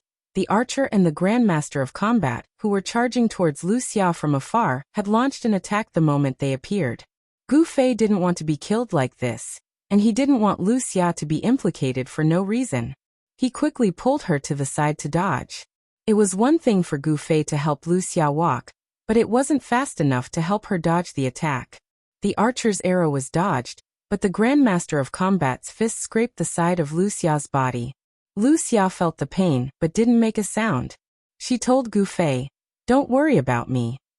She gritted her teeth and pulled out her dagger. The Black Hat said, "Don't attack the girl." Gu Fei let out a sigh of relief. Just as he was feeling grateful, he heard the Black Hat say, "The girl is his burden. Kill him first and then deal with the girl." Scum. Gu Fei was full of disdain for this Black Hat. He didn't plan to show mercy to these people anymore. He said to Wuxia, "Hold on." He pulled out his sword from his pocket and rushed towards the Black Hat. These people had experienced Gu Fei's speed. The Black Hat didn't plan to dodge. Seeing Gu Fei approaching, he lowered his sword to his side. It was the starting stance of Whirlwind Slash. However, Gu Fei's attack was even faster. Before he could activate Whirlwind Slash, Gu Fei had already used Dual Flame Flash. A mage? The Black Hat was stunned. Only now did he know that Gu Fei was actually a mage. But being surprised was just being surprised. He didn't care about the mage's Dual Flame Flash. The Whirlwind Slash was about to continue spinning. Unexpectedly, after being hit by the Dual Flame Flash, he felt like he was drained. "How is this possible?" the Black Hat exclaimed. He had already reached the warrior's camp. After taking a sniper shot from an archer, double arrow combo, and a homing arrow, he was killed by a mage's dual flame flash. He couldn't believe it no matter what. If it was before, Gu Fei wouldn't have believed it either. After all, the dual flame flash's damage wasn't that great. But very quickly, Gu Fei noticed something. When casting the dual flame flash, the caster's hand would draw a path and create flames. This flame was the dual flame flash. Gu Fei was using the Dark Night Streamer, so the flames would naturally be drawn by the sword. But at this time, if the sword also hit the target, then the damage would be the dual flame flash's magic damage, and the Dark Night Streamer's physical damage. This was a problem that normal mages wouldn't pay attention to. Let's not talk about how many mages could use the dual flame flash. The physical damage from a mage's staff was negligible. But Gu Fei was different. Gu Fei was using the Dark Night Streamer. The Dark Night Streamer's physical damage was also very high, but because of the sword's coefficient, Gu Fei couldn't use it to its full potential. Aggroing, rolling, and casting an area of effect spell. This wasn't Gu Fei's usual way of leveling. Gu Fei's solo training was always close combat, relying on kung fu, swordsmanship. But now, in the process of casting swordsmanship, Gu Fei added the chant for the dual flame flash. He saw this as a way to increase the damage of his swordsmanship. If Gu Fei's proficiency in all of his spells was much lower than a normal mage's, then for the dual flame flash, Gu Fei's proficiency was much higher than a normal mage's. As his proficiency increased, the power of his spells would naturally increase. Besides, in the process of leveling up from level 31 to level 39, Gu Fei also felt that the physical damage of the Dark Night Streamer was also increasing. This meant that his sword's coefficient was also increasing. After all, every level would automatically increase points. Besides, maybe the addition of agility was related to the sword's coefficient. No matter what, the dual flame flash was currently Gu Fei's most powerful attack. It could instantly kill any class without a problem. Killing the Black Hat in one move, the other 6 were naturally surprised. But with the advantage in numbers, they naturally wouldn't retreat so easily. They just thought, the Black Hat has the intention of not killing the girl to become Gu Fei's burden. Shouldn't you have shouted it out in front of everyone? Look at you, after you shouted, that guy immediately let go of the girl and killed you. With this thought, the Grandmaster of Combat rushed towards Wuxia again. He wanted Wuxia to become Gu Fei's burden again. Fireball shoot. Gu Fei threw a fireball at the Grandmaster of Combat, but he himself ran towards the knight. When the Grandmaster of Combat heard Gu Fei's shout for fireball, he turned his head to look. The fireball was indeed coming in his direction, but its target wasn't him. He laughed in his heart that Gu Fei had locked onto the wrong target in his nervousness. The Grandmaster of Combat ignored the fireball and continued to move forward. Suddenly he felt a scorching heat around him. He turned his head to look and was at a loss. How is this possible? When he said this, the Grandmaster of Combat had already appeared in the dojo. How could the fireball deal so much damage? The Grandmaster of Combat didn't have time to think about this. He was at a loss as to how the fireball that wasn't aimed at him hit him. From afar, Gu Fei sneered. To shoot a moving target, of course, there needs to be some advanced calculation. In Gu Fei's eyes, the fireball was a hidden weapon. To shoot a fireball, he also used the skill of shooting a hidden weapon. In terms of accuracy, he didn't need to worry at all. In the game, you just needed to point at a specific point and shoot wherever you pointed. The only thing that Gu Fei needed to do was to pay attention to the movement speed of the target and the fireball, and estimate the point at which the two would collide. The skill of shooting a live target with a hidden weapon was based on this knowledge. The only regret in the game was that the flying speed of the fireball was a little slow. If the opponent was aware of dodging, it would definitely be very easy. But the problem was no one would be aware of it. Because no one would use the fireball skill this way. The fireball skill had an automatic tracking function. Most people would just throw the fireball at the target. Moreover, such a basic skill would at most be used as a distraction in a real battle. Who would use it as a killing move? The Grandmaster of Combat who was revived in the dojo couldn't figure it out no matter how hard he thought about it. In the end, he could only think of a coincidence. He accidentally ran into the path of the fireball and coincidentally hit it. At this time, Gu Fei had already rushed towards his third target, the knight. Like the priest, the knight was basically a support class. Although they were stronger than the priest in combat, because they didn't have any powerful attack skills at the moment, they really didn't have much of a deterrent effect in PK. But Gu Fei had already killed 2 targets in an instant. This deterrent effect was too obvious. The knight hurriedly retreated, but he couldn't be faster than Gu Fei. But when he was still 3 meters away, Gu Fei suddenly made his move. He suddenly raised the long sword in his hand and stabbed diagonally. What's going on? The knight muttered in his heart. This person was clearly 3 meters away from him. What was he doing? Could it be some ultimate move?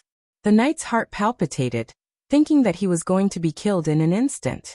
The answer was soon revealed.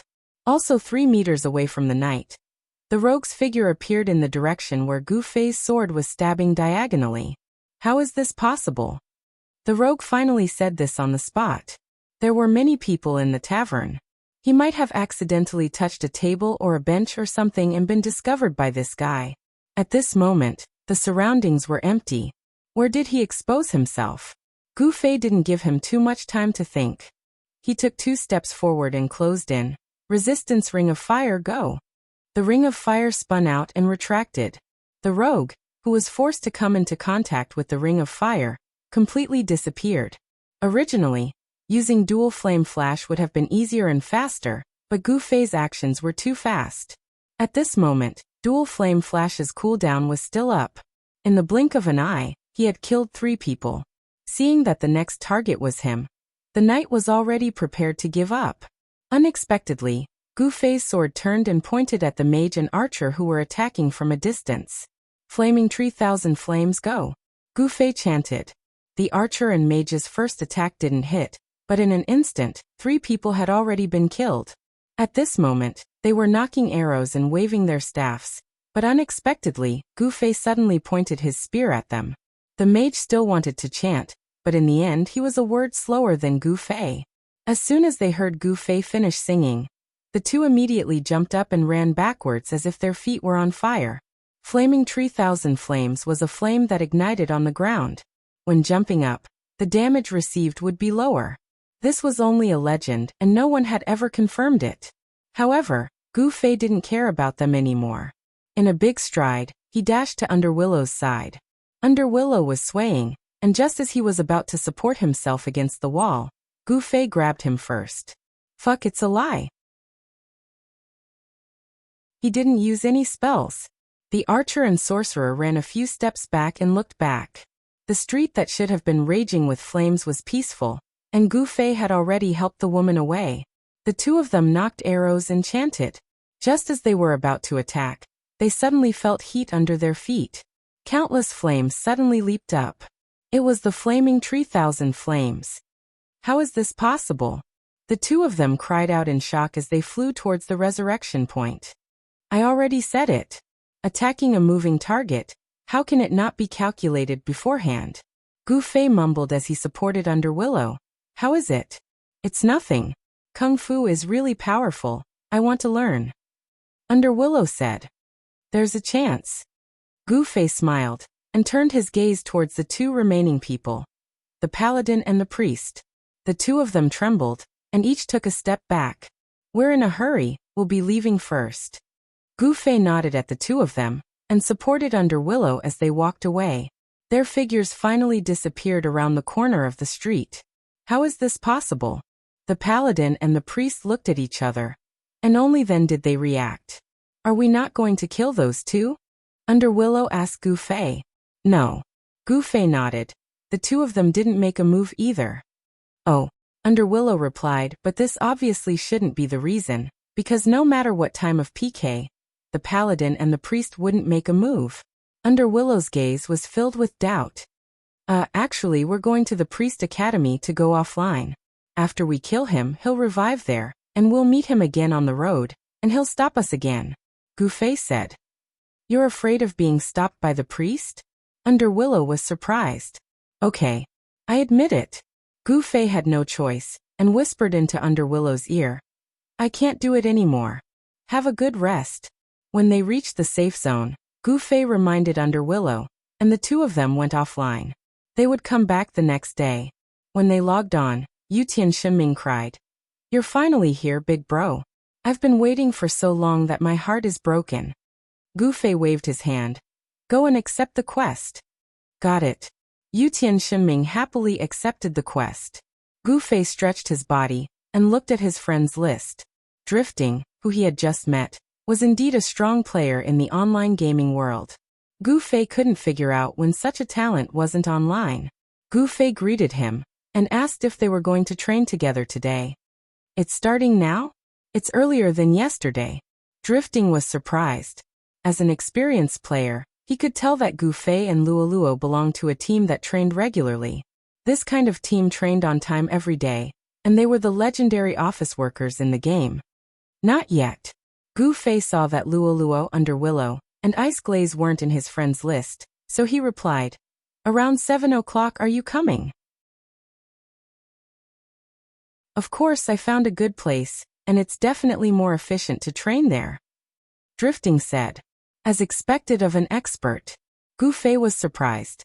Drifting was an outsider, and he hadn't been in Cloud City for long, and he already found a good place to train. "See you then," Gu Fei replied. "See you then." The two finished their agreement. Gu Fei had nothing to do, so he wandered around on the streets, hoping to attract some trouble. But the world was unpredictable, and when you needed it, it wouldn't let you get what you wanted.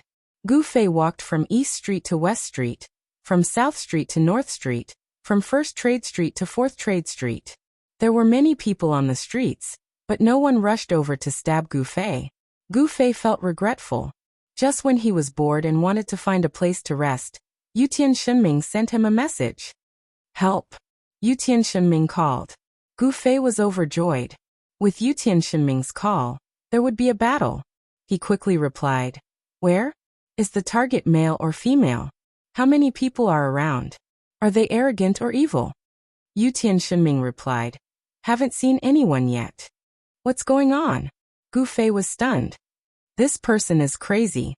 His coordinates are refreshed every minute, and he hasn't stopped even now. And he's in the city. I don't know why he's running around. I've been chasing and chasing, but I haven't seen his shadow. I just estimated the distance between his coordinates. This person's movement speed is very fast, probably above mine. Lend me your shoes, or else I won't be able to catch up," Yutian Shinming said. "Oh, where are you?" The two immediately agreed on a location. Gu Fei arrived first, and after 2 minutes, Yutian Shinming suddenly sent him a message. This idiot doesn't seem to be moving." "Is that so? Then you don't need me? I'm leaving. Go." To be honest, Yutian Shinming really didn't want to trouble Gu Fei so frequently. A good knife should be used on the blade's edge. At the crucial moment, he just needed to ask Gu Fei to solve the difficult problems.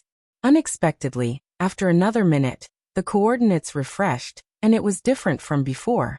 Yutian Shinming held back and observed for a few more minutes. The coordinates began to change unpredictably again. Yutian Shinming had no choice but to send a distress signal to Gu Fei. "I'll wait for you. Come and take the shoes." Gu Fei was also annoyed. "Or I'll help you kill him." After agreeing on a location, Gu Fei arrived first. 2 minutes later, Yutian Shinming found that the coordinates didn't change again. Vaguely, he already felt that something wasn't right. When they arrived, Imperial God Ming's vision darkened, and he almost fainted. Gu Fei quickly walked over, holding the wind-chasing boots in his hand. "Take it." Yutian Shinming expressionlessly said, "Kill yourself." "What?" "I said kill yourself." Yutian Shinming repeated. "What are you saying?" Yutian Shinming finally broke down. "Motherfucker. You're a PK maniac. You have nothing better to do than kill people every day. You killed 5 people yesterday, didn't you?" "How do you know?" Gu Fei asked. Mission 31548, PK value 5. Damn. The number 1 PK value in Cloud City will always be you. Big brother, I beg you, come up with something new. Can't you give others a chance? Don't always occupy this position. Yutian Shinming cried. Gu Fei finally understood what was going on. He was angry and amused at the same time. You've accepted me? Yeah, you said it. Help me hack him to death. Go ahead and kill yourself. Imperial Heaven Divine Ming said. Calm down, young man. Gu Fei patted Yutian Shinming's head. If this continues, when will I be able to complete 100 times in a row? I've been doing this for the past 2 days, and my experience hasn't increased much. Now I have to start from scratch again. Yutian Shinming cried. I said calm down. Gu Fei said.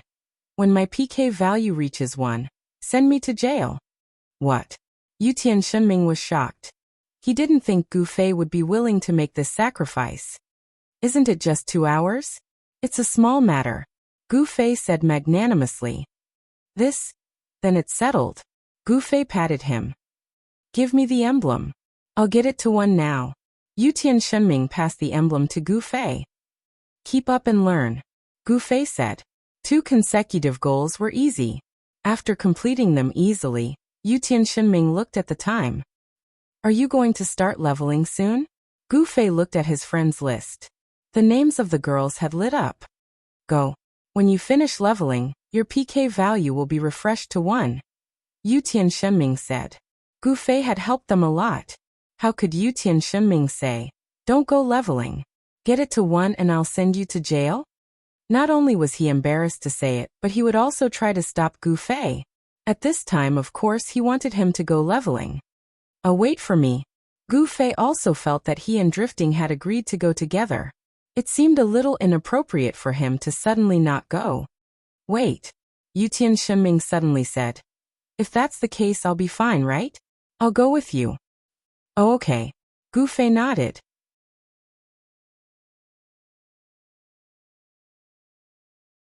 Chapter 128. Luoluo and the others hadn't started greeting yet.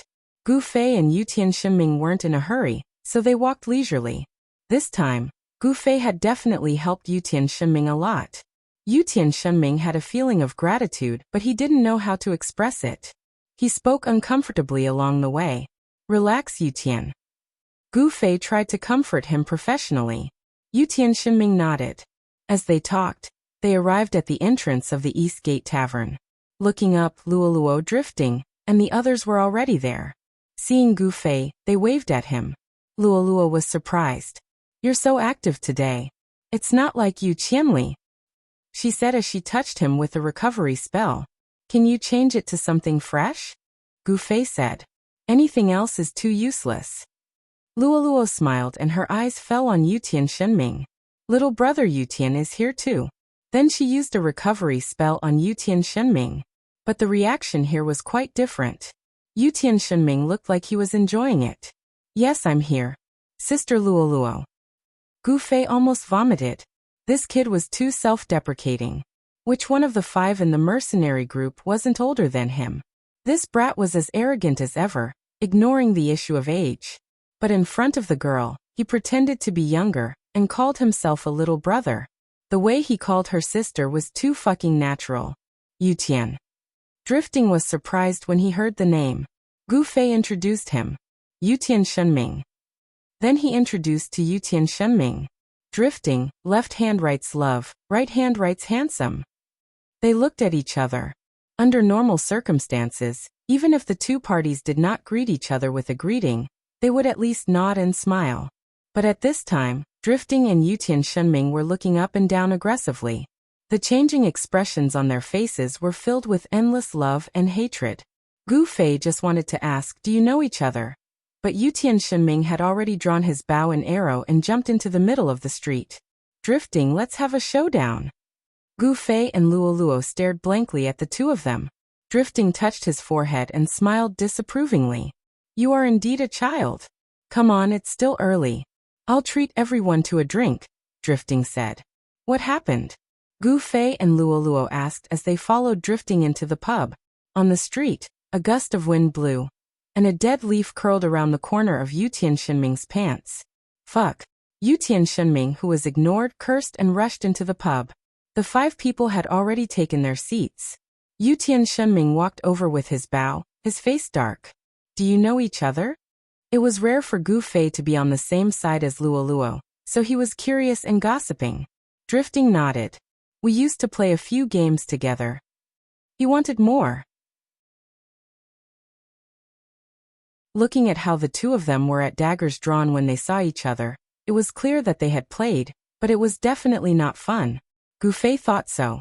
Drifting was a master mage, and Yutian Shinming had always been a mage. In the game, people often fought for the title of number one, and so on. These two were most likely in this kind of relationship. As he spoke, Imperial Heaven Divine Cry had already arrived in front of him. Drifting was asking for wine from the NPC bartender. Give me 5 glasses of wine. Then he turned around and saw Yutian Shinming. He raised his eyebrows and asked Yutian Shinming, "Can I get you a glass of fruit juice?" He was obviously making fun of Yutian Shinming's age. Gu Fei and Luo Luo looked at each other and smiled. "I'll kill you." Yutian Shinming was enraged. "Hey, I'm just kidding. Don't be so childish. Sit down." Drifting didn't care. Yutian Shinming wouldn't let it go. He yelled and challenged Drifting to a duel. Calm down, calm down." In the end, Gu Fei tried to calm him down. In the past, Gu Fei wouldn't have been able to calm him down. But now, Yutian Shinming owed Gu Fei a favor, and he didn't know how to repay it. Since Gu Fei was speaking, how could he not give face? Only then did he calm down. Drifting was surprised. He and Yutian Shinming had known each other for a long time. Although they didn't have such face-to-face interactions in the previous games, they could see each other's tempers. In Drifting's impression, Yutian Shinming wasn't someone who would calm down after hearing a few words. Who was Qianli when he was drunk? Drifting couldn't help but pay more attention to Gu Fei. Because of this carelessness, he ignored Yutian Shinming again. The imperial god cries of anger, anxiety. Gu Fei had told him to be quiet, but that was only because he was giving Gu Fei face and forcefully restraining himself. The only thing that could truly divert his attention was the concern from the lady. Luo Luo patted Yutian Shinming's head like a big sister and asked the two, "What online games did you play before?" Yutian Shinming said a few names. They were all popular online games in the market. "You two had a good fight in there, right?" Luo Luo smiled. "Humph." Yutian Shinming said. "I beat him. Some people were just beaten." His words were full of disdain for Drifting. Drifting didn't care. He smiled and said, "Yeah, I was beaten every day. I'm a masochist." Of course, everyone knew he was being sarcastic. The two actually despised each other, but their tactics were different.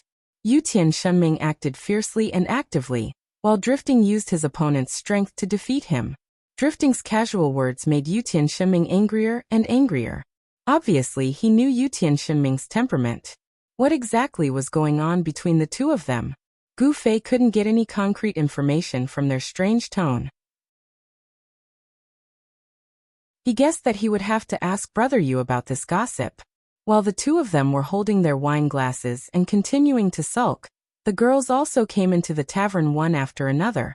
Yutian Shinming and the girls were old lovers. They hadn't seen each other for 2 days, so they were very affectionate with each other. After all, they had only practiced drifting together once yesterday. The girls greeted him and naturally didn't have much to say to him. Yutian Shinming was angered by drifting for a long time. Now he finally found a place to win. His face twisted into a happy expression. "Everyone is here. Let's go." Although there were many masters in the team, Luo Luo was still the captain. However, she didn't have to take on the responsibilities of a cleric in the past 2 days. In the end, she used all her healing spells to tease Gu Fei. I found a place to practice.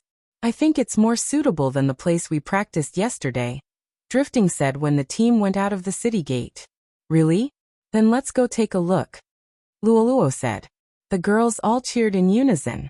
Gu Fei felt that something wasn't right. Why didn't Yutian Shinming say anything at this time? This didn't fit the character's personality. He looked around for Yutian Shinming.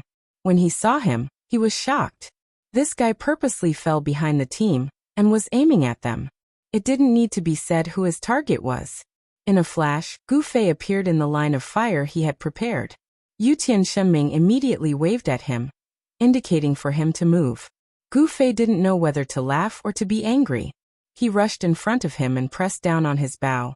"What the hell are you doing?" "Kill him," Yutian Shinming said. "Don't be crazy. We're teammates. Gu Fei said. Kill him. We have to kill him. Haven't you heard? Don't be afraid of godlike enemies, but be afraid of pig-like teammates. This kind of teammate has to be killed. Yutian Shenming said. When Gu Fei heard this, he looked forward to throwing 1,000 layers flame at the feet of the reincarnated amethyst girls. There wasn't just one pig-like teammate, but a bunch of them. Okay, stop messing around. You're still an expert. A bunch of girls are looking at you. Pay attention to your image. Gu Fei clearly grasped the other side of Yutian Shenming's personality. When he said this, Yutian Shenming was moved. A girl noticed that the two of them were missing from the crowd. She turned around and shouted. What are you two doing? Hurry up. Yutian Shenming nimbly stuffed his bow back into his pocket and waved at the girl. I'm coming. Let's go. Yutian Shenming said to Gu Fei. I'll find another opportunity to kill him. They chatted and laughed as they arrived at Drifting's so-called leveling spot. They looked around and felt that the monsters around them weren't much different from yesterday. They were obviously level 50. He's fighting monsters above his level. Imperial Sky Shenming's expression changed. When he brought the girls to level up, he could only bring them to the level 40 area. He had fought with others for territory several times and defeated them, which made him feel that he was an expert. But now, after he joined the team immediately brought him to the level 50 area to kill monsters. It was obvious who was stronger. Imperial Divine Ming began to feel dejected again. He was no longer the same as before. Drifting was explaining to everyone. I tried all the level 50 leveling areas last night. The monsters here have the lowest fire resistance. It should be a lot easier for us to train. But we could kill them in one shot yesterday. Do we need lower fire resistance? The girls expressed their doubts. The girls were just bad at the game. They weren't stupid. Drifting smiled. Safety first. If someone's spell doesn't hit the target, we might not be able to kill them in one shot. We can rest assured here. The girls were still a little doubtful. Drifting felt it was strange. With their 5 circles from heaven's skill, they should understand his concern. Why would they doubt it? Drifting didn't know that although the girls were bad, they had been playing with Yutian Shenming for a month. If they couldn't get it right, then they weren't stupid teammates but pigs. Anyway, it wasn't something worth thinking about. They were all seconds anyway, so it didn't matter where they were. The girls were confused, but they gave up and got ready to practice. Qianli, thank you for your hard work today, Drifting said. It seemed that Lower Willow was tired yesterday. She didn't come online today. Gu Fei nodded. Lower Willow was a tractor driver, so it didn't matter if she was there or not. Everyone as usual. Get ready to start. Drifting's lips curled into a smile. Wait. Yutian Shenming suddenly jumped out. Luring monsters? Qianli, you rest. Oh. Yutian Shenming finally found a chance to repay his kindness.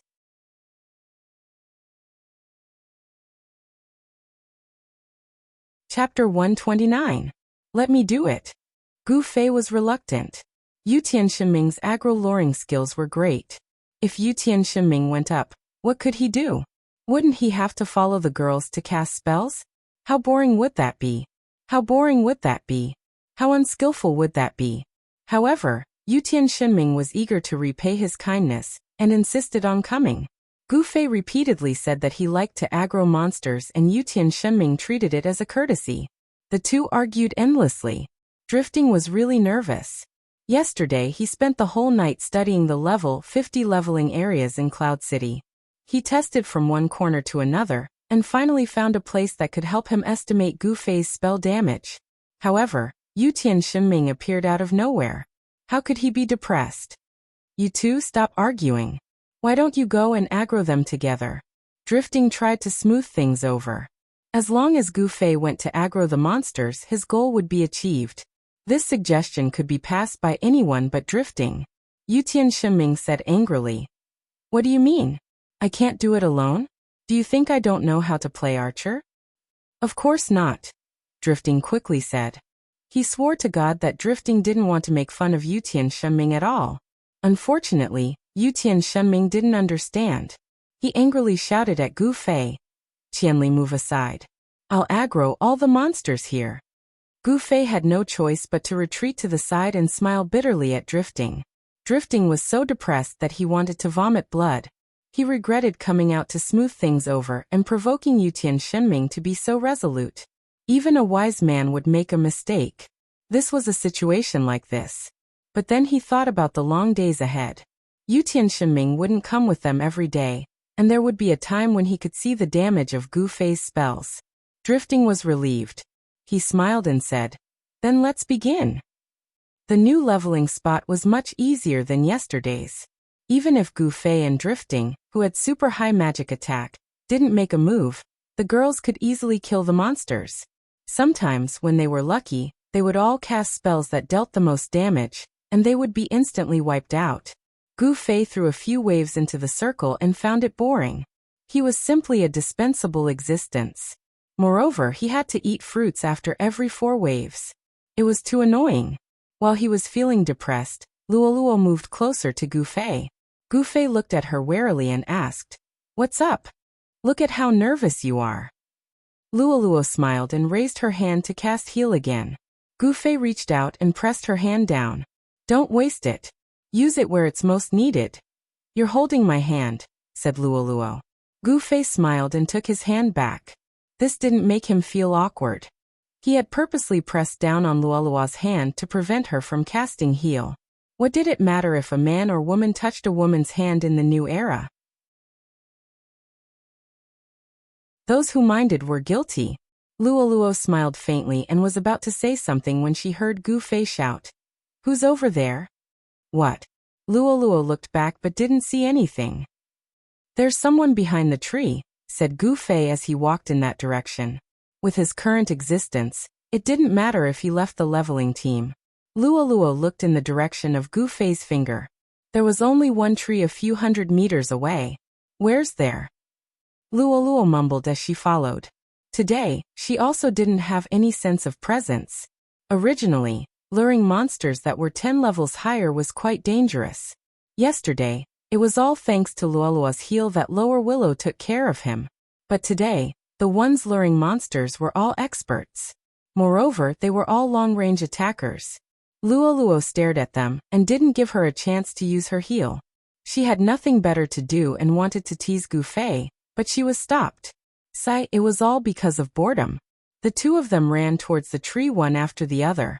The others all raised their eyebrows. But very quickly, they turned back as if nothing had happened. Their faces revealed ambiguous smiles and pretended they didn't see anything. "Wait for me." Luoluo was still shouting. Gu Fei stopped. "What are you doing here?" "What if there's danger?" Luoluo said. "That's why I'm asking you why you're here," Gu Fei said. Saying it was dangerous wasn't an exaggeration. In Cloud City, it was common knowledge that there were bad guys that dropped equipment. Nowadays, everyone preferred to group up instead of solo leveling. It had to be said that part of it was due to their contributions. "I'll help you with heal." Luoluo laughed. Gu Fei was helpless and let her do as she pleased. He immediately slowed down his pace and matched up with Luoluo's speed. The two of them slowly arrived under the tree. Half of a body was revealed from behind the tree. The person's back was facing Gu Fei and Yi Ci. Looking at the shoulder-length hair and body shape, it was clearly a female. So it turned out that the person he just saw was the figure of this person lying on the ground. Gu Fei muttered to himself. Luoluo had already bent down and patted the person's shoulder. "How are you?" At the same time, she stuck her head over to look at the person's face. She turned back to Gu Fei and said, "It's a beauty. Your eyes are really sharp. Hey, what's wrong with you? Wake up." The beauty didn't respond after being patted twice. Luoluo was a bit anxious and forcefully shook her shoulders. Her body was turned over. When Gu Fei saw the person's face, he was immediately startled. The boundless wilderness. The female devil that made countless people in Moonlit Night City grind their teeth. She was the one who forced Wuxia and the others to leave their homes. When Gu Fei and the others left Moonlit Night City, it could be said that the all-out war between Dusk Guild and the other guild alliances had just begun. As for what happened afterwards, Gu Fei didn't care. At this time, more than a month had passed. The sudden appearance of the boundless wilderness made Gu Fei suddenly want to know the final outcome of the war. After being shaken by Luoluo a few times, the boundless wilderness finally opened her eyes. At first she looked confused. After gradually regaining her senses, she sat up from the ground and looked at the two people. You guys? You fell asleep? Luoluo's face darkened.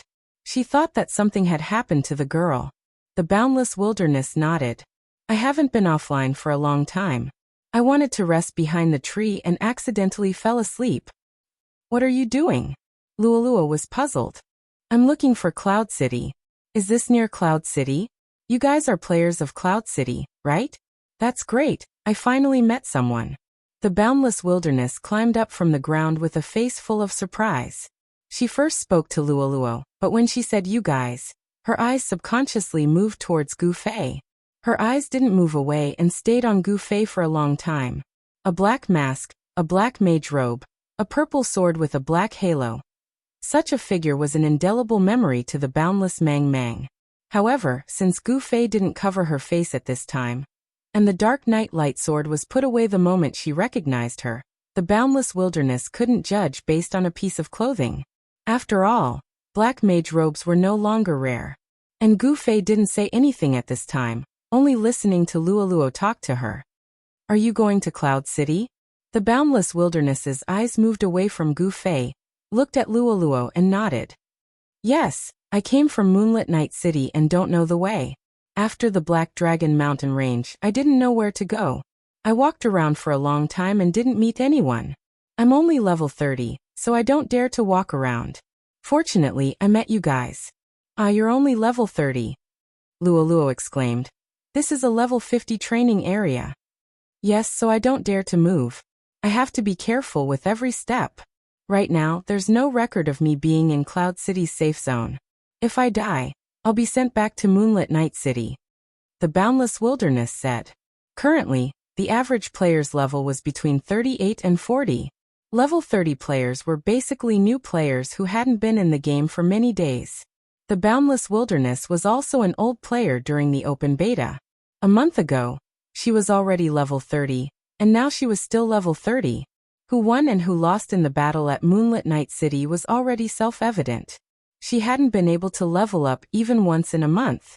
It seemed that the boundless wilderness's life this month was quite difficult. At this time, it seemed that she hadn't been offline for a long time. Her eyes were red, and her face was haggard. Luoluo was very sympathetic. She pulled the boundless wilderness's hand and said, We're over there leveling. You should come with us. When we return to the city, we'll bring you along. Thank you so much. The boundless wilderness nodded. Just as they were about to set off, they suddenly heard a voice shout. There. The three looked towards the direction of the voice and saw several people running down the hill, rushing straight towards them. The boundless wilderness's face was sad, and she sighed. They're looking for me. Who are they? Luoluo's gossipy soul was constantly burning. They should be the people who killed me in Moonlit Night City. I have quite a lot of enemies. After our guild was defeated, they've been chasing me. I didn't think they would chase me all the way here. The boundless wilderness said. Luoluo looked at Gu Fei, meaning that she wanted Gu Fei to make a decision. After all, if they were to help, it would definitely be Gu Fei. She, as a cleric, couldn't make any decisions. Gu Fei, however, didn't respond. This was also the opportunity that Gu Fei had been waiting for a long time. But reality always played tricks on people. Why did it have to be the boundless wilderness who needed help? This woman wasn't a good character. Even though her current situation was quite pitiful. That's right, didn't she have a husband? Where did that guy called Silver Moon go? Gu Fei was still muttering in his heart. The people who had killed their way down the hill had already rushed in front of them. After seeing the three of them, they were startled.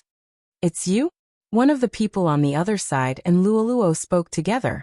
Gu Fei raised his head and glanced over. Fuck, these people weren't good people either. The one leading them was the one who had disappeared for a while, Non-Smiler.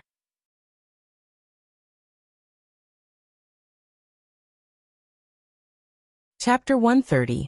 In Moonlit City, Boundless Mang was a character that angered even the gods. When Wuxia and the others mentioned the bygone Dust Guild, the first thing they condemned wasn't the guild leader Silvermoon, but rather the guild leader's wife Boundless Mang. If she fell, there really wouldn't be a place for her in Moonlit City. If she was seen anywhere, she would die. Moreover, Cloud Midnight and the others who defeated the bygone Dust Guild weren't righteous heroes. If you thought that they eradicated the bygone Dust Guild for the sake of Moonlit City's peace, you would be dreaming. There were very few pacifists in the game. The bygone Dust Guild fell, and Cloud Midnight and the others stood up. With their fierce and hot-blooded personalities, their arrogance wouldn't be inferior to Boundless Mang's. Against a character like Boundless Mang, who had accumulated a deep grudge for a long time, they naturally wouldn't hold back. As a matter of fact, the pursuit had spread to Cloud City. Non-Smiler and Cloud Midnight had a very deep relationship. His dagger, Secret Word of the Wind, could even be used by Cloud Midnight. In the game, this alone was enough to prove the friendship between the two of them. Cloud Midnight had once wanted to help Non-Smiler deal with Gu Fei, but now it seemed like Non-Smiler was helping Cloud Midnight chase. "Why are you guys here?" Non-Smiler spoke first. He recognized both Luo and Gu Fei. Of course, in his eyes, Gu Fei wasn't the enemy that cut him to death, but the despicable guy that stole his dagger. Luo clearly wasn't happy with Non-Smiler and directly ignored him. It was Gu Fei who replied, "How are you still alive?" Non-Smiler was furious. In his heart, he was wondering if he should get rid of these two as well. In any case, he had already shed all pretense of cordiality with July and Luo. "Who are these two?" Someone next to Non-Smiler asked him. Non-Smiler was startled. This question wasn't easy to answer. The only one directly related to him was July. If July was his enemy, then these two were his enemy's friends. This relationship seemed a little distant. He was here to help Yin Zhongmu's group chase down the Boundless Mang. There was no need to complicate matters for these two. The Non-Smiler thought about it and casually replied, "Nothing much. I just know him." Gu Fei and Luo were quite surprised. Both of them thought that Non-Smilers would take advantage of the fact that they had more people on their side to give them a hard time. But now, it seemed that this guy didn't have such a plan. "Oh, then I'll have to trouble the two of you to give way. We came from Moonlit Night City, specifically looking for this woman." That person pointed at the vast expanse and said to the two. Luo glanced at Gu Fei. The situation of the vast Mang seemed to be quite miserable. She sympathized with it. However, Gu Fei had been very indifferent since he saw this woman. This was different from the Gu Fei in her impression. Luo vaguely felt that there was something going on, so she didn't say anything else. She pulled Gu Fei and said, "Let's go." Gu Fei nodded and took 2 steps back. Luo hesitated for a moment, then suddenly said, "Why don't we take a look?" Although she wasn't a busybody, she was definitely nosy. "That's fine too," Gu Fei said. As soon as the two of them retreated, Non-Smilers and his gang immediately surrounded the vast expanse. Boundless Mang was only a cleric, so his movement speed was very slow. That was why he didn't plan to escape when he was discovered. Now that he was surrounded, he simply said, "Hurry up and do it. Don't dawdle." The other party sneered. "It must not have been easy for you to run so far. Don't you want to see more scenery?" As he said that, he raised his hand and slashed. He tried to dodge it, but it didn't. In terms of level, she was far behind, not to mention that she was a cleric with no actual combat experience. She gritted her teeth in pain and cast a healing spell on herself. "Damn woman, you always like to put up a strong front." That person cursed and raised his hand to slash again. The vast expanse of grass flashed again, and he was struck again. But he still persistently cast regeneration on himself. "I'll do it too. I'll do it too." Another 2 people jumped out. One was a mage, and the other was unexpectedly also a cleric. The mage didn't use spells, and the cleric didn't use regeneration either. The two actually grabbed their own staffs and smashed towards the vast expanse of grass. "Why don't I do it too?" The archer in the other party's formation also came out. He also changed greatly from the PK style that archers should have. He grabbed the longbow in his hand and used it as a full moon scimitar. Non-Smilers didn't make a move, only revealing a cruel smile from the side. This wasn't PK at all. It was just a game to kill time. The few fellows used the lowest damage method to hit the vast expanse of grass. And the vast expanse of grass, faced with this kind of attack, had no ability to resist at all. But from beginning to end, he meticulously cast regeneration on himself. Just this kind of resistance? You're really gentle. The few of them laughed at the vast expanse of grass. Using the word gentle on her seemed to be a wonderful irony. The few of them laughed together. Luoluo couldn't stand it anymore. She moved her mouth, wanting to say something to Gu Fei, but saw that the corner of Gu Fei's eye was also twitching. The vast expanse of grass, who had been gritting her teeth and not making a sound, suddenly let out a scream. She was tripped by the opposing cleric's horizontal staff, and fell to the ground. Ha! Everyone stopped together, looking at the sorry figure of the vast expanse of grass lying on the ground and laughing. The vast expanse of grass quickly got up, but his figure was already swaying a little. She hadn't logged off for a long time, and her body was already tired to the point of collapse. Still stubbornly holding on? The other party scolded, chopping down with his sword. Regeneration. Still holding on. Another slash. Still another regeneration. Hold on. The circle of people scolded, smashing down on the vast expanse of grass. What answered them was still only regeneration. That woman, retreat to the side. Suddenly someone spoke. Everyone looked over in surprise, seeing Gu Fei walk over with his long robe swinging. There were only 2 women present, and from the direction of Gu Fei's gaze, it seemed that he was speaking to the vast expanse of grass. What do you want to do? Stick out. Unsmiling laughed coldly, but he gripped the dagger in his hand tightly. He didn't want to make the same mistake twice. However, he originally didn't want to cause trouble for these 2, but since they came looking for him, they couldn't blame him. Unsmiling thought. The vast expanse of grass also turned to look at Gu Fei, but his face was expressionless. You don't need to help me. I'm not helping you. I want to help them, Gu Fei said. Oh. The other party was puzzled for a moment, then suddenly laughed. Brother, do you want to play? Welcome. Gu Fei smiled, walked into the circle, stood in front of the vast expanse of grass, and said to the crowd, I'm here to teach you what PK is. Dual flame flash. Flames surged, and the cleric who had tripped the vast expanse of grass had already disappeared. Fuck. Everyone cried out in shock. Stand to the side, I want to teach them a lesson. Gu Fei turned around and said to the vast expanse of grass. The vast expanse of grass was quite shocked. Just a single dual flame flash was enough to instantly kill the opposing cleric. This magic damage was too shocking. What was even more frightening was that Gu Fei was empty-handed, and didn't even use a weapon. Of course Gu Fei had a weapon, it was just that the people behind him didn't see it. Gu Fei quickly took out the dark stream sword from his pocket, chanted attacked, and then quickly stuffed the sword back into his pocket. This was within the scope of the blade drawing technique. Legend has it that the blade drawing technique used the arc of the blade, as well as the friction produced when it collided with the scabbard to create an instantaneous burst of power, achieving a power greater than a normal slash. But this was only a legend in the end. In reality, the true essence of the blade drawing technique lay in sneak attacks. With the blade in the scabbard, your opponent would naturally feel a sense of security. Then, if you suddenly went berserk and quickly drew the blade to deliver a fatal blow, the more fatigued opponent would most likely have already been taken down. If one really relied on the friction produced when the blade was drawn to produce lethality, that meant that after one quickly drew the blade for a slash, one had to quickly return the blade to the scabbard. Otherwise, how could one draw a second time?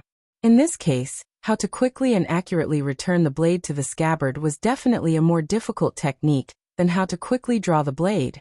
Many Japanese samurai were superstitious about the blade drawing technique, painstakingly practicing the technique of drawing and sheathing the blade, but in the end, they all failed in sheathing the blade. In the end, not only did they fail to master the blade drawing technique, they invented the brave technique of cutting the abdomen to commit suicide, which could be considered a marvel in the history of martial arts. At this time, Gu Fei used a bit of the blade drawing technique, but achieved the goal of concealing his weapon. To be honest, it was much easier to draw the sword from his pocket and then put it back than to use the scabbard. "You bastard!" one of the opponents roared, but what greeted him was another dual flame flash. The non-smilers group had a total of 6 people, and in the blink of an eye, 2 of them had already been sacrificed. The remaining 4 could no longer care about the vast wilderness. Clearly, Gu Fei was a more difficult opponent to deal with. The non-smiler was terrified. He wondered why the reborn amethyst would have so many powerful helpers. The previous one was 27,149, and now this one was. However, he did not have much time to ponder, because Gu Fei used another dual flame flash in a small arc, instantly killing the 2 people who rushed at him. In the blink of an eye, only the non-smiler and another axe-wielding warrior were left in the arena. "What level are you now?" Gu Fei suddenly asked the non-smiler. "Level 40. The non-smiler's footsteps were already showing signs of retreating. "You're actually higher than me." Gu Fei was dissatisfied. "Ah." The axe-wielding warrior suddenly roared and slashed at him. Gu Fei dodged to the side. "You look familiar. What's your name?" "My name is Zhu Xian, remember it." Zhu Xian roared. "Oh, alright, go." Gu Fei raised his hand, and Zhu Xian was instantly killed. The non-smiler was already trembling. Right now, he had lost all will to fight, and only wanted to escape. Just as he was about to disappear, there was a sudden gust of wind, followed by 2 arrows stabbing into the non-smiler's head. White light flashed. Gu Fei looked over, and saw Yutian Shenming stomping his foot. "Fuck your PK again."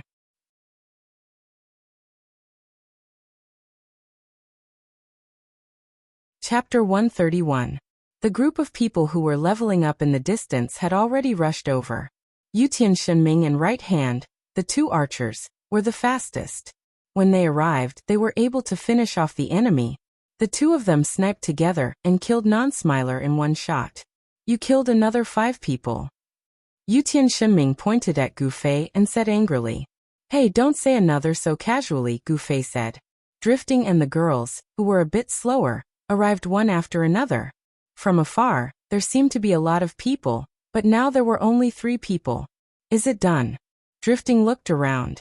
He really wanted to see Gu Fei's skills. On the way here, he saw streaks of white light. When he got closer, he saw that Lualua was a cleric, and the other girl was also a cleric. The one who made the white light could only be Gu Fei. It's okay. Let's go back and level up," Gu Fei said, clapping his hands. "You killed another 5 people." Yutian Shenming mumbled. He had received the quest to capture Gu Fei, so he could check Gu Fei's PK value at any time. What happened? The girls were gossipy, so they wouldn't leave until they got some information. While everyone was asking, their gazes fell on the vast expanse of Mang. "Hey, aren't you?" Yutian Shenming immediately recognized Boundless Mang. Although the 2 of them had only met for a short period of time a month ago, Imperial Sky God Ming was a little demon that was very interested in girls, and Boundless Mang was a pretty good-looking girl, which made it easy for him to maintain an impression. "You're from Moonlit Night City's Dust Guild, Boundless Mang." He could recognize her, but the name made Yutian Shenming think for a while. "You know each other?" Lualua's eyes lit up. Gu Fei's strange attitude towards this woman made her vaguely feel that there was something behind it. Now seeing Yutian Shenming's reaction, Lualua was even more convinced that there must be something behind it. "You are?" The vast Mang looked at Yutian Shenming in confusion.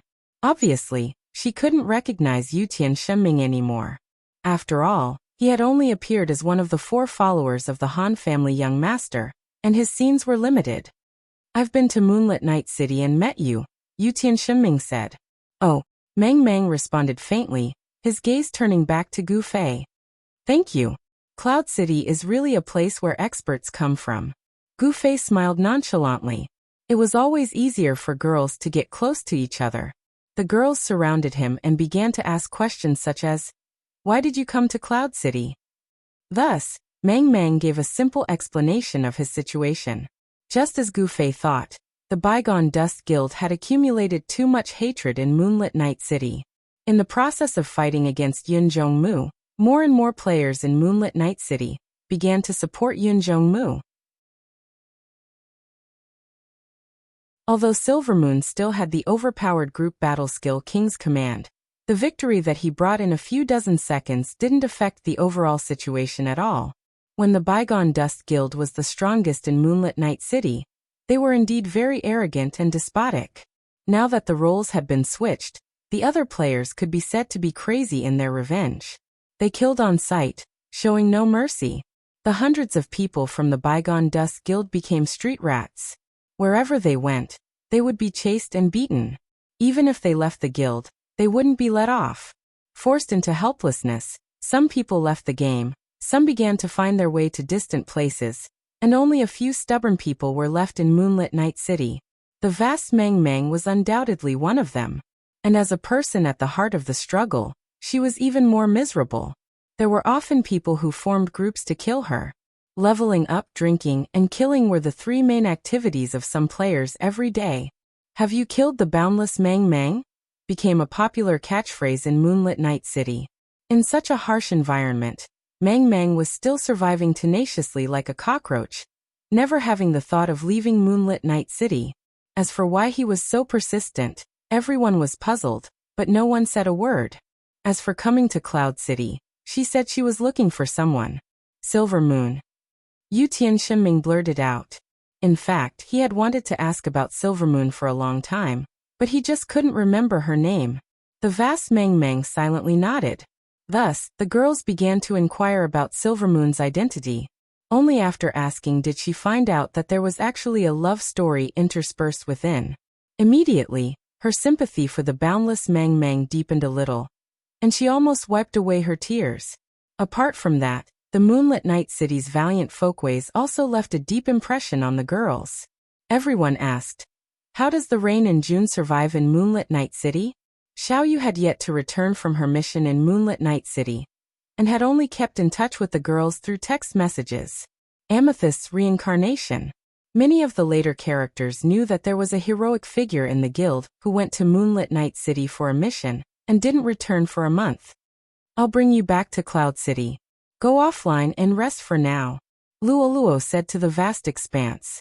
Everyone could see the weariness on Mang Mang's face in the boundless wilderness. "Is this delaying you?" It was obvious that this group of people were leveling up here. "It's okay," Luoluo said with a smile. "Let me bring her back to the city," Gu Fei suddenly said. "You?" Luoluo was very surprised. Gu Fei had always been very indifferent towards Boundless Mang. Just now, when Boundless Mang recounted those tragic things, Gu Fei was not moved at all. Why did he suddenly become so warm-hearted? Could it be? Luoluo thought of something and pulled Gu Fei aside. "What? Are you trying to take advantage of me?" "What?" "The Silver Moon she mentioned. They could send messages to each other in the game, so it was easier to communicate with each other than in real life. In real life, it was possible to not have a cell phone, and not be able to find someone when the phone ran out of battery, but it was definitely not the case in the game. Under such circumstances, it was hard to imagine that he wasn't purposely avoiding her. Everyone had the same suspicions, but they didn't say anything. "Damn, what are you thinking about?" Gu Fei's face darkened. After giving Luoluo a disdainful look, he walked towards Yu Tianxinming. "I'll go back and clear my PK points. I'll look for you later." "Oh," Yu Tianxinming responded. "Let's go," Gu Fei said to the vast expanse of grass in an unquestionable tone. "Then thank you."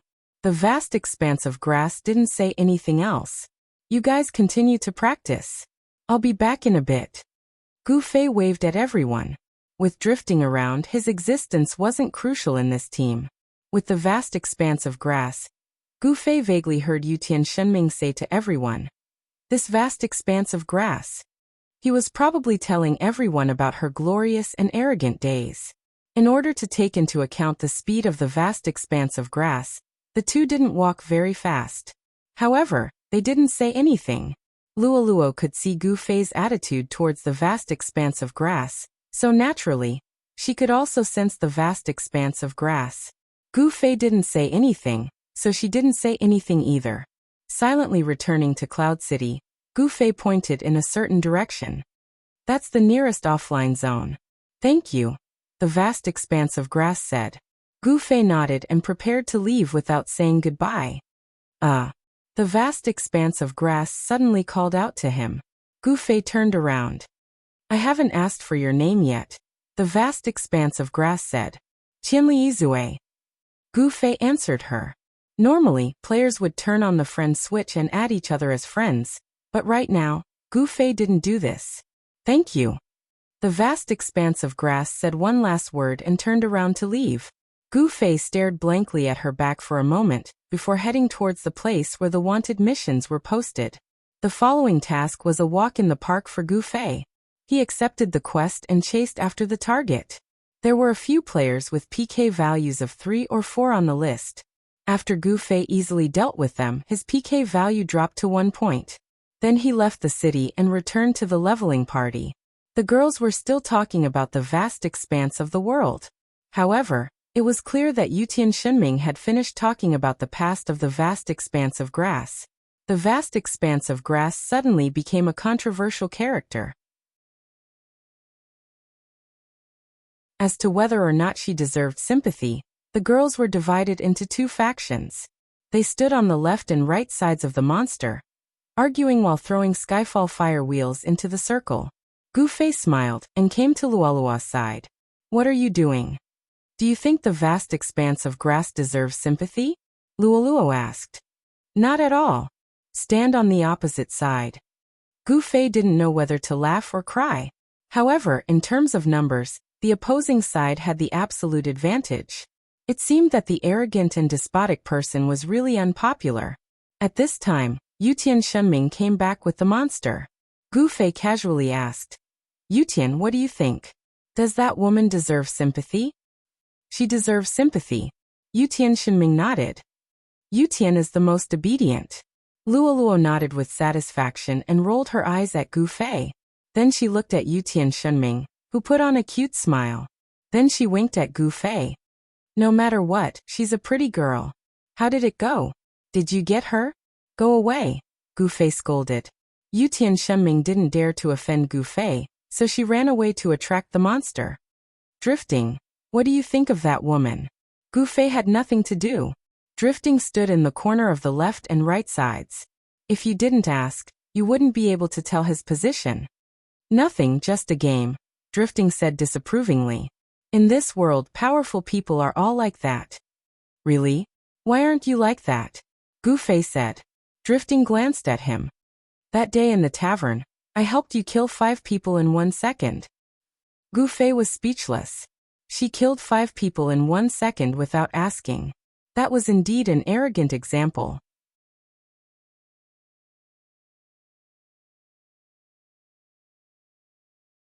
Chapter 132. Watching the girls fight a few more waves of monsters, Gu Fei waved at Yutian Shenming. Okay, finish your quest. Yutian Shenming was startled. Now. Gu Fei nodded. I'm not done leveling yet. Yutian Shenming said. It doesn't matter if I'm not here. Gu Fei said. Actually, it's like this. Yutian Shenming came over and pulled Gu Fei to the side, whispering sneakily. Look, so many girls are watching. If I kill you in front of everyone, even though you're helping me complete the quest, but, I'll definitely be despised. Gu Fei sneered. You're quite demanding. Just a small request. Yutian Shenming said pitifully. Forget it, I'll help you to the end. Let's find a place with no one around and finish it off. Gu Fei said. Thank you, brother. Blood brother. Yutian Shenming was moved to tears. The two returned to the leveling party. Yutian Shenming went to lure monsters, and Gu Fei stood to the side bored. The gossipy Luoluo ran over. What are you two whispering about? Gu Fei glanced at her. Stand there sympathetically. Humph. Luoluo was rebuffed and walked away angrily. Before she left, she used a healing spell on Gu Fei as revenge. Not doing anything, just squatting on the side and eating experience for free. This was something that many people envied. But this was completely different from the purpose of Gu Fei's game. Gu Fei didn't care about experience or equipment. He just wanted a creature with reactions to fight. If I can't even achieve such a simple wish, then what's the point of leveling? The sight of Gu Fei squatting on the side drawing circles and sighing could be seen by everyone. Everyone couldn't help but think, this old man is too hard to please. It looks like he's very dissatisfied with his leveling speed. While he was thinking, Gu Fei suddenly stood up and waved his hand at everyone. You guys continue practicing. I'm going to take a look over there. Which way? Everyone asked. Gu Fei waved his hand and pointed in that direction. He waved his hand in a circle. Over there. Gu Fei randomly pointed in a circle, turned around and ran. With his speed, in the blink of an eye, he was already a small black dot in everyone's eyes. It's too boring. I'll practice by myself. Call me when you're done. Gu Fei left a message for Yutian Shenming. After that, Gu Fei found a place not far away to farm monsters by himself. During this time, Luoluo messaged him a few times asking where he went, but Gu Fei just found an excuse to avoid her. It wasn't until Yutian Shenming sent a message saying that he was going back to the city that he came to meet up with everyone. Hi. Gu Fei, who had been practicing his skills, swept away the gloominess he had when he was with everyone and greeted them with a radiant smile. Everyone looked at him. Gu Fei didn't pay much attention to them. He grabbed Yutian Shenming and walked to the side. You guys go back first. I have something to do with Yutian. Sister Luoluo. Yutian Shenming looked at the girls led by Luoluo and was reluctant to leave. Do you want the girls or the wind-chasing boots? Gu Fei asked him. This choice made Yutian Shenming miserable. He had an unbearable expression on his face. He stared at the girls' backs as they walked further and further away. Let's do it. I'll turn around. Otherwise, I'll have a conditioned reflex. Gu Fei said as he turned his back to Yutian Shenming. He even used his hands to cover his ears. After practicing martial arts for so many years, his body had already formed some instincts. When faced with an attack head-on, Gu Fei was worried that he would subconsciously dodge. Subconscious was usually a reaction that didn't go through the brain. It was said to be the fastest. Yutian Shenming drew his bow and knocked an arrow. He looked at Gu Fei, and his hands were actually trembling. Gu Fei was really too kind. How could Yutian Shenming do it? After waiting for a long time, but the arrow didn't come. Gu Fei turned around and saw Yutian Shenming holding his bow in a daze. He didn't know what he was thinking. His dazed expression made Gu Fei angry. What are you waiting for? Hurry up, I still have to go to work tomorrow. This roar made Yutian Shenming tremble. He couldn't help but let go of his bow, and the arrow flew out with a so sound. But just as Gu Fei expected, before his brain could even process the attack, his body's instinctive reaction had already come out. He dodged to the side. Yutian Shenming was immediately furious. He had gone through a lot of mental struggle before releasing this arrow. How could Gu Fei dodge it? Gu Fei helplessly said, This is my instinct as a martial arts practitioner. You can do it again. After saying this, he turned around and covered his ears. At this time, Yutian Shenming was also inspired. After knocking the arrow, he closed his eyes. Sure enough, after not seeing Gu Fei, his psychological burden decreased a lot. He clenched his teeth and released the arrow. About half a minute later, Yutian Shenming slowly opened his eyes. He saw Gu Fei staring at him with a dark face. What's going on? Yutian Shenming was puzzled. Even though his eyes were closed, Yutian Shenming, who had immersed himself in archery for so long, believed that his hands were still very steady. Since he had already aimed at the target, he wouldn't miss even if he closed his eyes. Gu Fei's face was expressionless. He reached out a hand and felt around behind him. Suddenly, he clenched his teeth and used force. Then he grabbed an arrow and handed it to Yutian Shenming. Classmate Yutian, stop playing around. Can you give me a quick death? Yutian Shenming's head was covered in cold sweat. He hurriedly took the arrow. Sorry, I forgot to use my skill. Gu Fei didn't say anything. He just pulled out the sword from his pocket. He turned around and covered his ears while saying indifferently, If you don't die, I'll kill you. Don't worry. Yutian Shenming said. After shooting Gu Fei, Yutian Shenming didn't feel so restrained anymore. He steadily knocked the arrow, took aim, closed his eyes and fired a sniper shot. How is it? Yutian Shenming shouted. There was no reply. When he opened his eyes, Gu Fei's figure was already nowhere to be seen. He then opened his quest window and saw that the wanted mission was also completed. Yutian Shenming let out a long breath. He opened his friends list and sent a message to Gu Fei. The system very humorously told him, "The user you contacted is not in the service area." Yutian Shenming cursed and silently walked into the city alone. Gu Fei, who had been hit by Yutian Shenming's sniper shot, suddenly felt his vision go dark. Then he was sent to the dungeon. The dungeon was dim, the air was cold, and the environment wasn't very comfortable. Gu Fei looked around. The room was quite big, and the players were sitting on the floor in groups of 3 to 5. Seeing that there was a newcomer, everyone looked over curiously. Some of them opened their mouths to shout, but when Gu Fei turned around to let them see his face, a few of them immediately shut their mouths. Gu Fei scratched his head, and his expression was quite uncomfortable. In this room, there were a few people who were sent to the dungeon by Gu Fei. Frankly speaking, there weren't many people in Cloud City who did wanted missions. For people with PK value, the biggest worry was that they would suffer a heavy penalty of 2 levels after dying. In the game, it wasn't that easy to die. The NPCs in the leveling area weren't too difficult to kill. With the most basic equipment, they could already deal with monsters of the same level. Therefore, the probability of dying in the hands of NPCs while leveling was definitely lower than in PK. On the other hand, wanted missions were real PK. Players who didn't have absolute confidence in themselves wouldn't choose to take this risk. As for Moonlit Night City, the situation was different from Cloud City. The players there lived in the high risk of PK all day long, and naturally, they would try their best to not have PK value. Therefore, most of the businesses in Cloud City's dungeon were taken care of by Gu Fei alone. For example, those with high PK value would sit in the dungeon for 8 to 10 hours. But squatting in this empty room for such a long time wasn't something that everyone could endure. The game design was quite benevolent. The dungeon was set as a safe zone, and players could go online and offline at will. However, if you wanted to leave the dungeon, you had to accumulate enough time to meet the requirements of your sentence, not even a second less. Therefore, although the total time was only a few hours, some people didn't have the willpower to finish it all in one go. Therefore, every day they would go online and sit in the dungeon, and it would take a few days for them to finish their sentence. At this time, there were a few people in front of Gu Fei. 2 of them were very familiar. They seemed to have been sent in during the PK just now. The rest were slightly more familiar, probably from a few days ago.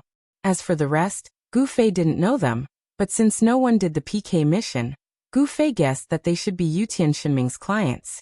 Looking at these guys awkwardly, Gu Fei didn't know whether he should greet them or not. Instead, the client who was suspected to be Yutian Shenming leaned over to Gu Fei. "Brother, who sent you in? Was it an archer?" One of them described. Who else could it be but Yutian Shenming? Gu Fei used facts to speak. He nodded and said, "Yes." When these people learned that Gu Fei was also sent in by Yutian Shenming, they immediately became closer to Gu Fei. "Fuck that idiot."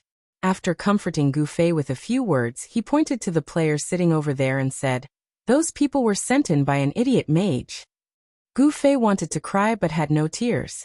He smiled bitterly and said, "The idiot mage you're talking about is me." "Ah." The few people were shocked. They flashed 3 meters away from Gu Fei with the speed of a leopard. Another person crawled in front of a few of Gu Fei's clients. After confirming Gu Fei's identity, everyone cast a look of contempt at him. Gu Fei was helpless. He only cared about helping Yutian Shenming, and neglected this problem. The dungeon was a group of people who hated him the most recently gathered here. Moreover, the dungeon was a safe zone. It was impossible for players to come into contact with each other. Gu Fei wasn't afraid of being ganged up on, but he was troubled by the fact that he couldn't use force to intimidate the other party. The group of people had no fear at this time. They gathered together and whispered, often saying some dirty words.